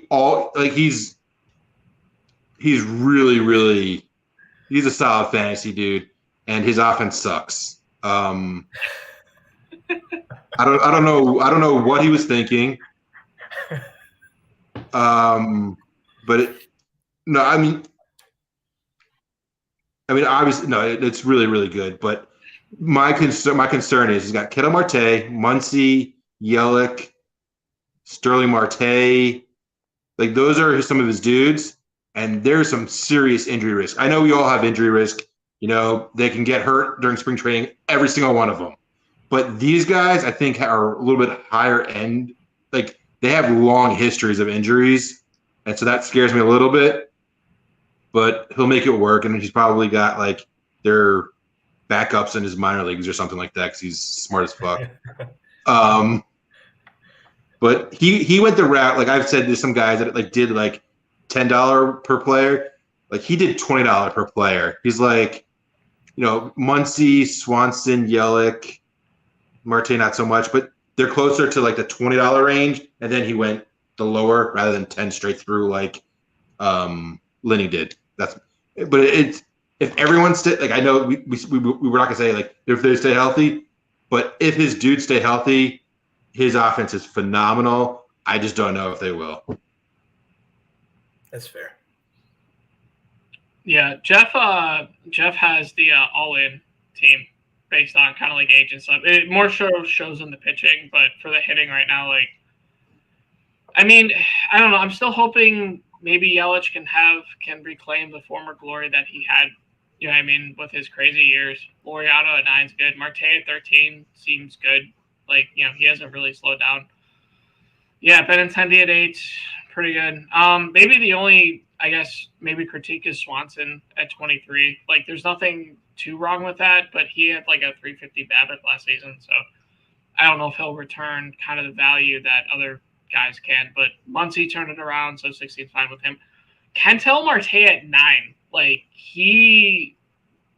I wouldn't be shocked if he's like the best value for him. Because it almost kind of seems like he has an awesome year and then like a so-so year, and he just had the so-so year, so maybe he has the awesome year next year. But I know he's flashed before. And his team's better. Yeah, exactly. So I know there's it is a prospect, but I know there's a buzz around Matt Mervis from Chicago. So if Abreu kind of falters a little bit, I think Mervis will get some playing time and they can just plug him in right there. So I have it as a really close, like AAA MLB-ish team. I would have liked someone with a little more oomph, but it kind of, like to your guys' points too, like it's a little more higher up on that. Instead of $10, it's like some like $20 or like $15 guys, but there's still enough around. Like, I mean, dude, Connor Joe at $2, like he walked a ton, and was like a fine depth piece for Colorado when he was there. So yeah, it's like the lineup's interesting enough. Should be good. Now the pitching. Man, Jeff's Woo, pitching. baby. It's gonna be hard to find a better front three than Scherz, Verlander, and Robbie Ray, and then you've got guys like Jack Flaherty, Lance Lynn, even Aaron Savale on the bench. These guys are all mid-20s projected point pitchers. Yeah, Wood. I mean, and he's got good relievers too. He's got hold save guys. It's to me, it's an A. It's an A rotation. I was a little higher on the lineup than you guys. I gave the rotation an A. I don't see how I can be higher. The high guy on this rotation. Like this is one of the best, if not the best. Again, assuming health. It's like these guys are 38, 39. Scherz and Verlander, but they don't show any signs of slowing down. So it's hard to bake that in. But if they are what they are, this is arguably the best rotation in the league. And if Scherzer or Verlander miss a start here or there, he won't skip a beat. I mean, the guys he has filling in are better than most guys number ones in this league. So, yeah, great staff. Indeed. Yeah, I can't really add anything too much to it, except it just, I think he's very good. Yeah, I think when I did try to crunch, I think he has the oldest, entire roster in the league, I think. Because you have Scherzer, Verlander, Daniel Bard's kind of cheating, but Daniel Bard's 37. Gibson and Lane are 35. Alex Wood's 32. Abreu. Yeah, Abreu's 36. Marte's 34. I mean, Kyle Farmer shouldn't count, but he's 32. You know what I mean? So it's definitely the all in, and I'll be curious to see how he handles 2 years from now with stuff. But I mean, yeah, for right now, the team's insane and whatnot, and he should probably I've got faith. Yeah, I've got faith in Jeff. He's got a good farm too. Yeah, he knows what he's doing. Any hole in his offense, I mean, he just trades one of his pitchers for a bat. He's gold. Yeah, he'll be fine. How about the Dodgers? Move on to the other LA team. Try to round out this first 12 here. Now, I talked to the Dodgers quite a bit because he had sniped me once or twice in the prospect draft, and I got to talking to Judd a little bit, and he and we share very similar thoughts on a lot of players in a fantasy sense.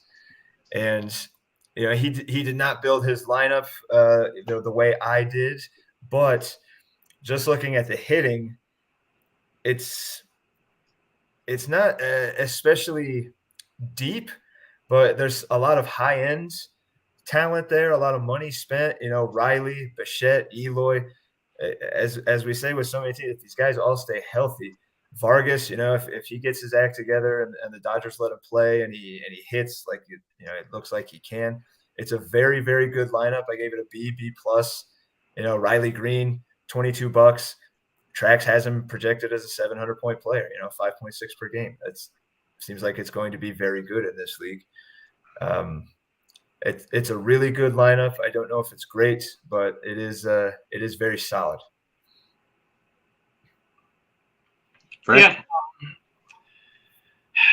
It seems I don't know if William Contreras is going to play enough to be the $15 value. He did kind of flash last season for Atlanta. And I know they kind of won that trade seemingly by a landslide, that 3-team trade they were involved when they got him with. He's still young enough to kind of make a difference. And they do have Joey Bart and Christian Bethancourt as a backup. Maybe I'm just nitpicking a little bit, but kind of the same thing with Miguel Vargas. 14 that Spencer Torkelson, even though he wasn't as good, Torque's probably going to play. Miguel Vargas, I don't know if he's going to play enough to where if he has to make a contract decision after this year, how he goes about making that decision. Everyone else to me kind of seems self-explanatory. I don't know if there's necessarily Riley Green probably is your value if he hits just because of the talent that's there. That bat is special, and if he figures it out, he'll blast past the 22. Just Eloy, stay healthy. Please stay healthy. You're good for the game. You can hit 50 home runs. I mean, it's his only question is health. So I have the lineup kind of in that AAA tier, but if Green or Jimenez flash, then yeah, I mean I think it'll be a major league lineup because even Colton Wong, like he's at $4, like he's a steady presence. Like there's a reason why Seattle traded for him. Like they're not gonna play him. Maybe Joey Bart's figure something out. Vidal Brujan is a fat pickup. Ramon Urias has been in deeper leagues solid enough for $2 bench. Kyle Lewis, with health with him, like lest we forget, he was on a tear in Seattle until his knees just gave out. So if he gets you like 350 plate appearances with that bat, like for $4, that can be something. So I think it's a good mix of starting lineup and depth. Let's just hope, either Eloy or Riley Green really takes off for him. Yeah, I'm higher, I think, on this offense than both of you. I think did they say Vargas is getting the second base job or something similar to that? They're looking at playing him there for sure. Yeah. If he gets second base, I mean his value skyrockets because second base is a wasteland. What's that going to do to Gavin Lux? He's playing short. Short, yeah. Oh yeah, that's right. Yeah, God. Yeah, that's what I'm saying. I'm telling you, the D-backs over the Dodgers this year. I think he's another guy who went super young with the hopes of keeping these guys for a couple of years. I don't think Riley Green, he's 22. I don't know if he's got the muscle to get it out of Detroit just yet, even with them moving the fences. I love Riley Green. I'm super high on him, but $44 is a lot of money. But I think he's a solid offense straight through. I don't think there's a position where he's like super weak. So I think he'll be just fine. I have him like an A to F thing. I have him at a B plus. So and pitching, it's a good offense. Yeah, it's a really good offense. I mean, in a deep league, he's got some quality players, but pitching not so much. I like Ronzi more than the consensus, but $10 is pretty steep. And Sandoval, I'm a huge fan. I think he and I outbid each other on Sandoval. It's $14 probably 13 times. Like I wanted him. I'm a big fan. He won him. But after that steal, maybe good. Oh, he's got Urias. He must be a Dodgers fan or something. He's got Urias, who can be good, I think. I don't know. I give him a B minus on his pitching though, because there's really no depth, and he's got a bunch of guys I don't even know if they have jobs. It is. It's thin. It's the relief aspect is okay. Loaded up on holds guys rather than saves guys, but in this league that can be valuable. But after Sandoval and Urias, it does get really thin, really fast. Steele has flashed a bit. Houck has flashed a bit, but leading on either of those guys at $7 a piece is, the price isn't bad, but you just don't know what you're going to get innings wise.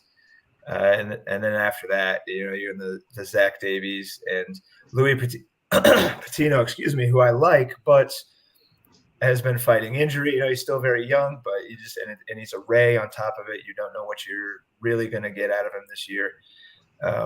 I gave him C plus, B minus for the pitching. B minus if everything works out. Probably more trending towards that C plus area. Yeah, I kind of agree too. Like, there's not, there's just not, like you mentioned, the playing time is kind of the biggest question for the depth. And then in these deeper leagues, as Adams alluded to, like depth is extremely important. So, Sandoval hasn't really been able to stay healthy.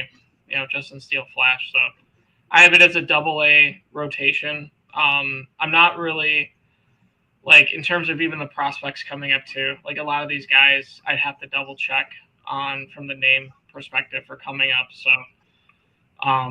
if he stays healthy, it'll be good. But, as alluded to with everyone else's team, yeah, right. Health is always the biggest question. So. Yeah, I think most of the money went into the lineup there, and we see he's the kind of team that, like, if Eloy starts off hot, trade him right away, get yourself a pitcher, and then I think he'll benefit greatly from that. Yeah, that's just my 2 cents. Indeed. I agree. So we'll move on to the Miami Marlins, helped by Benji, who is I think he's just an ARL guy. I think he's a brand new guy to the network. I haven't been mentioning that for a lot of these guys, but did for Benji. Frank, what do you think about the Marlins hitting? Some stars and scrubs here. Yeah, I really want Acuna to get center field eligibility. I think this really changes the team for him because there's some decent depth pieces.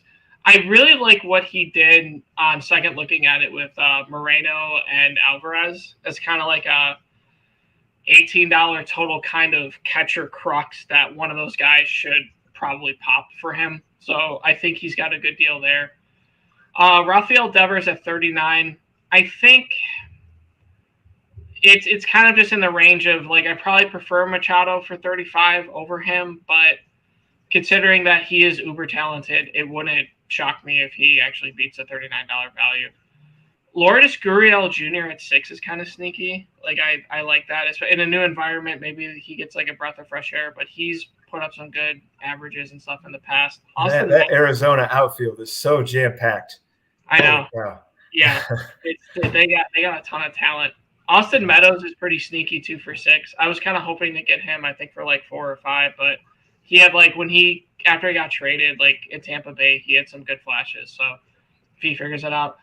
My only really critique with the lineup is Wander Franco, and it's because he's going to be 22 years old. And right now he's literally like Luis Urias, who is fine, but for $33, I don't know if he's going to really like he essentially has to get a little more power. And I don't know if that's going to happen in his age 22 season. He's such a phenomenal hitter. So I'm fine with the gamble at the end of the day if you believe in it. But just from looking at it and my judgment of it, it's like, what do you do? Because maybe, he doesn't produce, you cut him, and then someone else signs him to a contract that's less. And then his age 23 season, he does find some more power and he hits 20 home runs and a bunch of doubles and still has this less than 10% strikeout rate. So that's, I guess, the only really blemish, but even that, there's still upside for it. It's just going to be a really tough contract for him to figure out. So ultimately, I have it as a AAA lineup, but if Franco kind of delivers more and then either Moreno or Alvarez kind of work out for him at the catcher spot, it's a good deal. And I don't know. Outside of that, I mean, if he has to start Harold Ramirez at first, considering everyone else. I mean, Enrique's fine at $5, so everyone else can kind of flash for him. So it's AAA, but kind of MLB upside if some stuff breaks his way. I mean, I think we all said that it's stars and scrubs without a doubt, but he went stars on offense and scrubs on pitching because I actually like his hitting more than you did, Frank. Mm-hmm.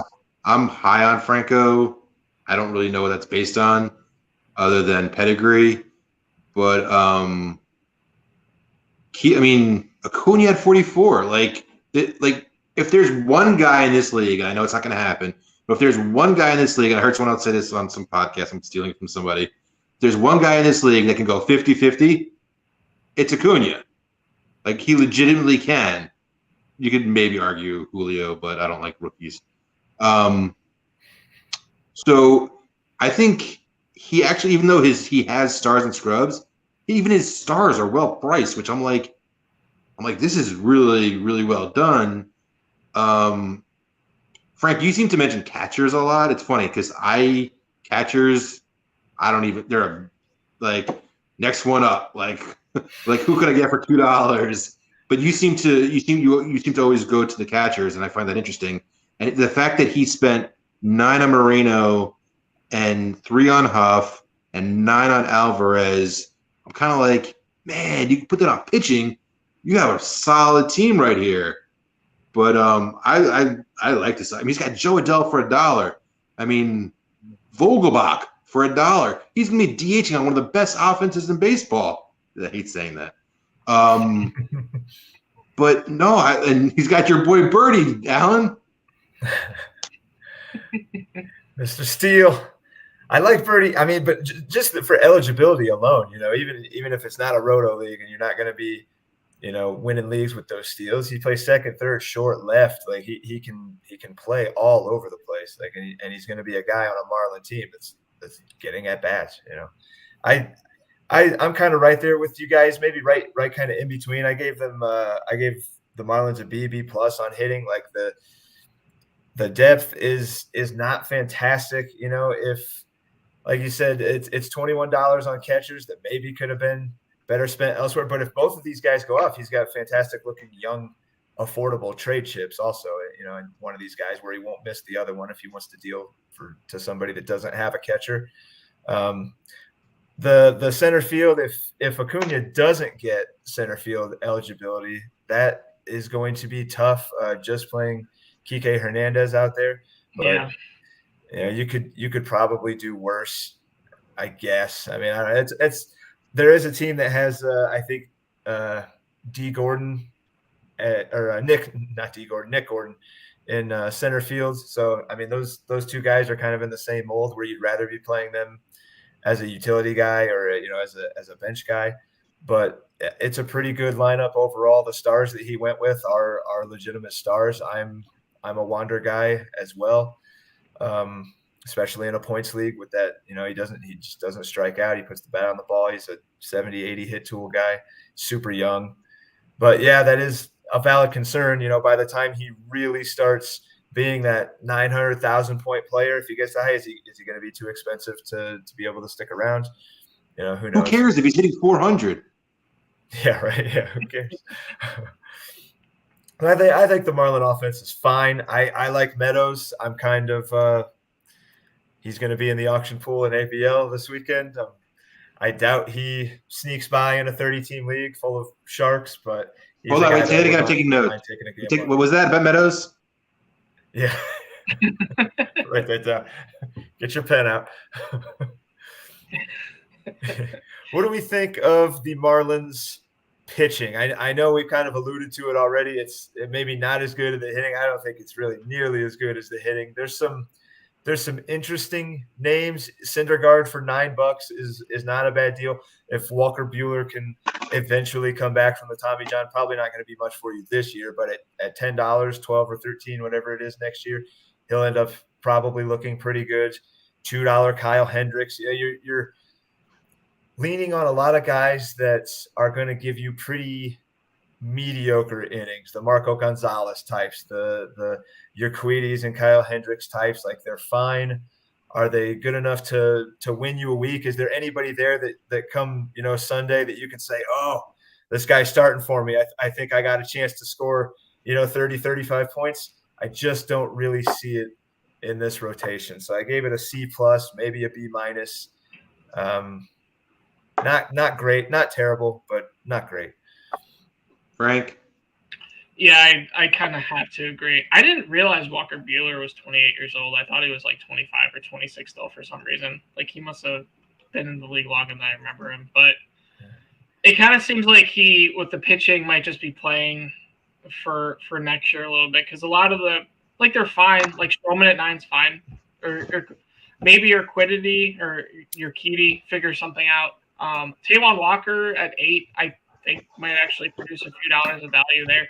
Syndergaard at 9 definitely could, but it's not like the kind of, the big movers of, what I mean? Kind of like how Alan mentioned stuff and whatnot. So I gave it a AA grade. Maybe like Emerson Hancock comes up or Asa Lacy comes up and is good, but I don't even know if those guys are coming up this year. So, unless he trades for a pitcher, it's kind of just get innings and hope for the best.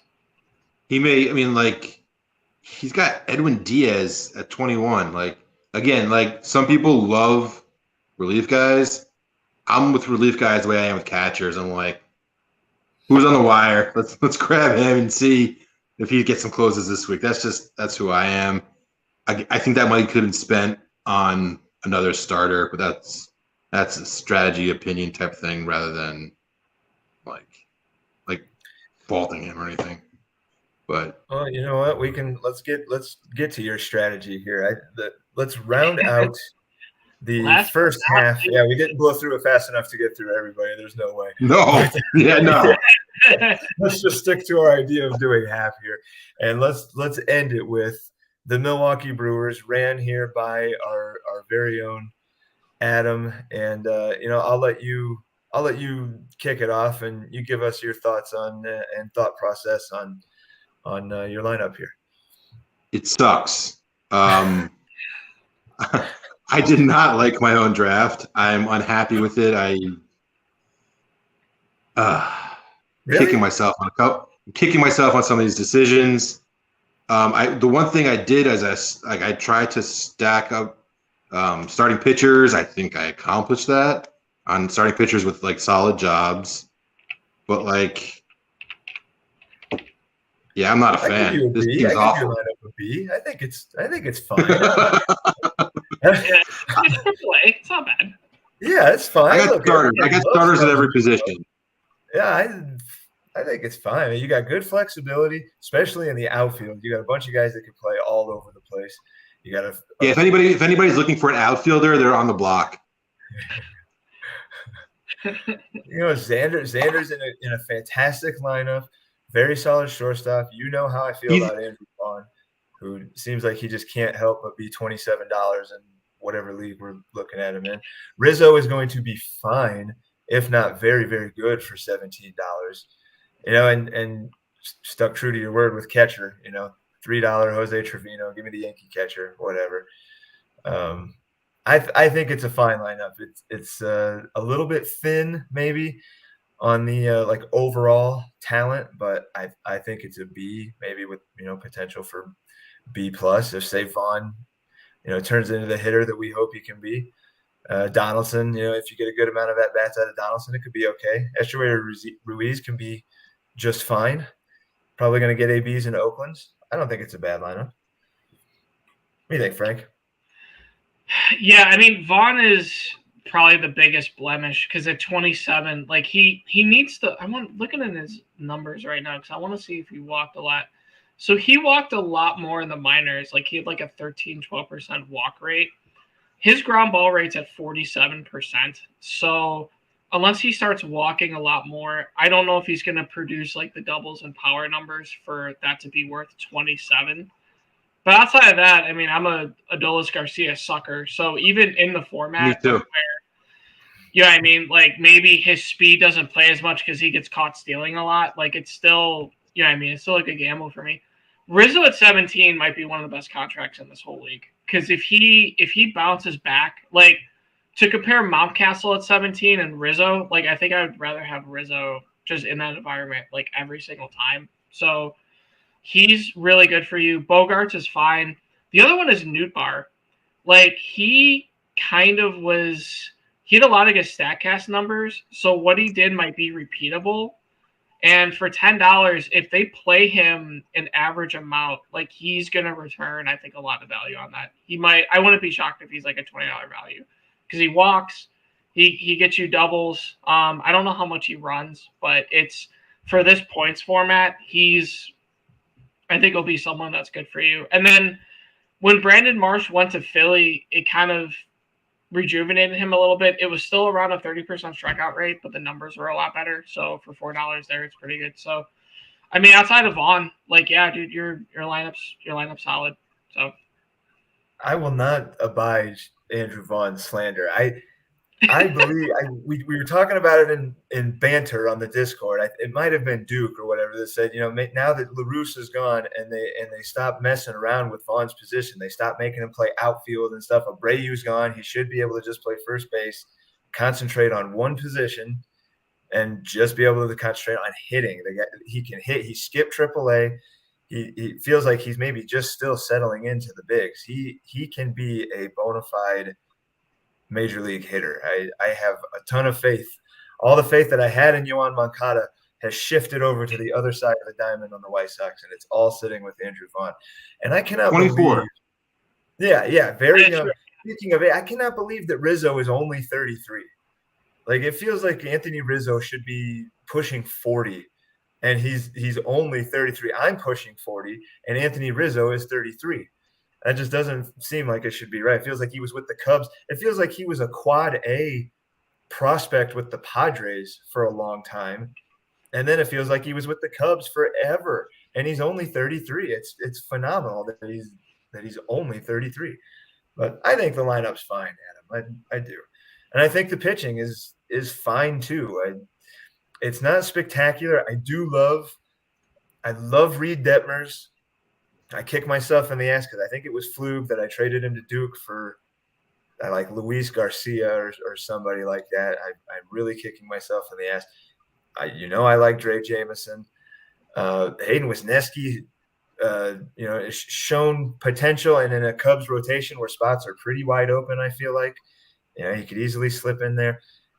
Nestor, we saw what Nestor is capable of. Him and Severino are a great Yankee kind of 1-2 for you with Luis Castillo up top. He's going to be a 900, maybe push 1,000 points overall in this format. I think it's a B plus rotation. You can dive into it a little bit deeper. Who, me? One of you two. One of you guys can. I'll save Adam. I'll save the best for last. I love your rotation. Like Luis Castillo, probably for $29 might be one of the best value returns. Like it wouldn't shock me if he's a top 5 starting pitcher. So props to him. Severino has shown it. If he gives you a full season at 23, it's an absolute steal. Nestor Cortez, no one he just figures it out. Like he's a good pitcher. Reed Detmers he's a crafty and he's got the stash, power of the stat. Detmers, like the second half of the season for Detmers was awesome. So if he carries that for a full season, like you have like a SP2 for like $15. Even guys like Matthew Boyd, who lest we forget was a strikeout machine. So if he's like a relief or kind of long man role, that's easy value at 3.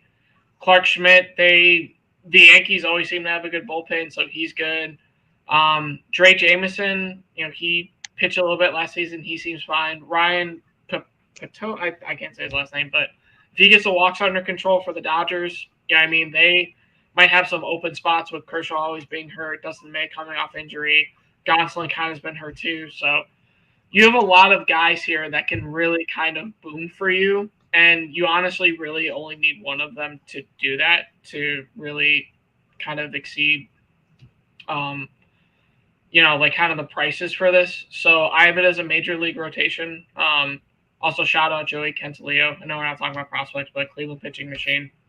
He's really turned on last season, so he's a good prospect. So you're set up pretty good. How do you feel good now? I feel better. I feel better now. That's what we're here for. No, I knew I was going to get as many starters as I can, and wow, I was really hardcore Yankee homer in this one because Wisniewski, Yankee prospect, Severino and Cortez. I've never owned Cortez in any league. I was like, this league, I'm getting Cortez, which probably means he doesn't play this year. But yeah, I don't have any aces. I mean, somebody might say Castillo is, but I'm happy with the quantity over the quality of my pitching. And the Cantillo guy, everything I read about that dude, it's good news. So I have him in a couple of leagues, and I'm hoping that he does. I hope Cleveland, who seems to churn out pitchers on a yearly basis, does it again. I really hope that he bounces back and has a great year this year. We're going to get a full season of Luis Castillo in a home pitcher's park. I don't know if he's super bad in Cincinnati, but I do think Castillo is an ace. I think he's a guy worthy of anchoring a rotation. And I think Frank said at the end of the year, we could talk about Castillo as being a top 5 pitcher. I think he's easily, top 10, top 12. He's easily a number 1. So yeah, I'd be very confident in him. And then the guys following him are quite good. And Matt Boyd, I just traded for Matt Boyd in ABL. Obviously, I've got some confidence in him. He showed well in the little bit of innings he got to throw towards the end of last year, and he was a strikeout monster, kind of out of I can't nowhere. believe he's 32. Yeah. Oh yeah. I like him. And Detmers, I really like Detmers, man. I mean, if everybody loves Sandoval in that Angel rotation, it's Detmers that I mean, he threw a no-hitter. He's like, come on, man. He got through a no-hitter. He's a kid. He threw a no-hitter. Strikeout rate ticked way up. He figured something out, or he started throwing a new pitch or something, but he seems to have found another gear. If he can do it for a full year, it's a really good $15 pitcher there. So yeah, I think the Brewers are very good. Like most of the teams that we've gone over so far, there's nobody that's been, the worst, right? I think this is going to be a very tough, even league, at least for these first 12 teams. Yeah, I don't think there's a whole lot of surprises coming on the back end. If anybody that stuck through watching this thing, I think we got up to 8 or 9, maybe 10 at one point, guys watching. If anybody wants to come on and do the second half, hit me up on the Discord. That'll be fun. But that's the Brewers. That's the first 12 teams. We ran 2.5 hours. Well, these things always run over. That happens. But I appreciate both you guys for spending your Friday night doing this with me. Anybody that watched and is still watching, we appreciate it, of course. And that's your first half of the ARL review, Armchair Relegation League. And we'll do the second half Frank? soon. You got any words, Frank? Yeah. Hell yeah. I'm excited. I'm very excited. That's all I can say. So. I really hope this league is super active. The relegation. About 10 years ago, I left football and I started following European soccer. Just because I wanted, I was so sick and tired of knowing the ins, like we do with baseball right now. We how we know all the ins and outs. Everyone's salary. We know their spin rates, and I knew so much about football. And I'm like, I want to start fresh. Know nothing about the structures of contracts. I just want to watch European soccer and just be an idiot and enjoy it for like a kid again. So I learned about this relegation thing, and then when I found out we're doing it for baseball, I'm like, relegation is awesome. I wish baseball had relegation. I think it'd be a lot of fun if it did. It'll never happen. But this league should be a lot of fun. And we've said it a million times. There are a lot of smart dudes in this league, and trading is going to get fun because I think everyone's waiting to see who's playing where. There's so many position battles right now that we're not sure of. But once those start finding their way and we start knowing where guys are going to be playing, there's going to be some serious trading going on, and that's a serious fun part of this. Yeah, everyone's drooling. Yeah, so I look forward to a really solid inaugural year. And if anybody has any questions or comments about anything awful that I said today, feel free to DM me. And I probably deserve anything you say about me. So thank you, Alan. Thank you, Alan, for doing this. He hosts these things every now and then. He's does all this stuff, and he knows how to do it well, and we appreciate everything he does. And Duke, of course, is if you don't know, is the commission. He's commissioned with many leagues, and he's not just good at fantasy baseball, he's a good person. So he's also easy to reach out to. And if you have any questions, don't reach out to Jeff, though. Don't. Probably not. Yeah. But yeah, I think that's it. I think I'm done talking. Yeah. Thank you again, Alan. This was an absolute blast, and this was a ton of fun. So, thank you, Frank, for kind of reaching out and saying you wanted to do this. I wasn't sure if anybody would want to, partake in this kind of thing for this league, but I'm glad we were able to do it. I hope anybody, watching enjoyed it. This is a fun part of these leagues that we kind of do. I think the Armchair Network it's become a huge part of my life. Like Adam said earlier, some of us, I work from home. He's home all the time.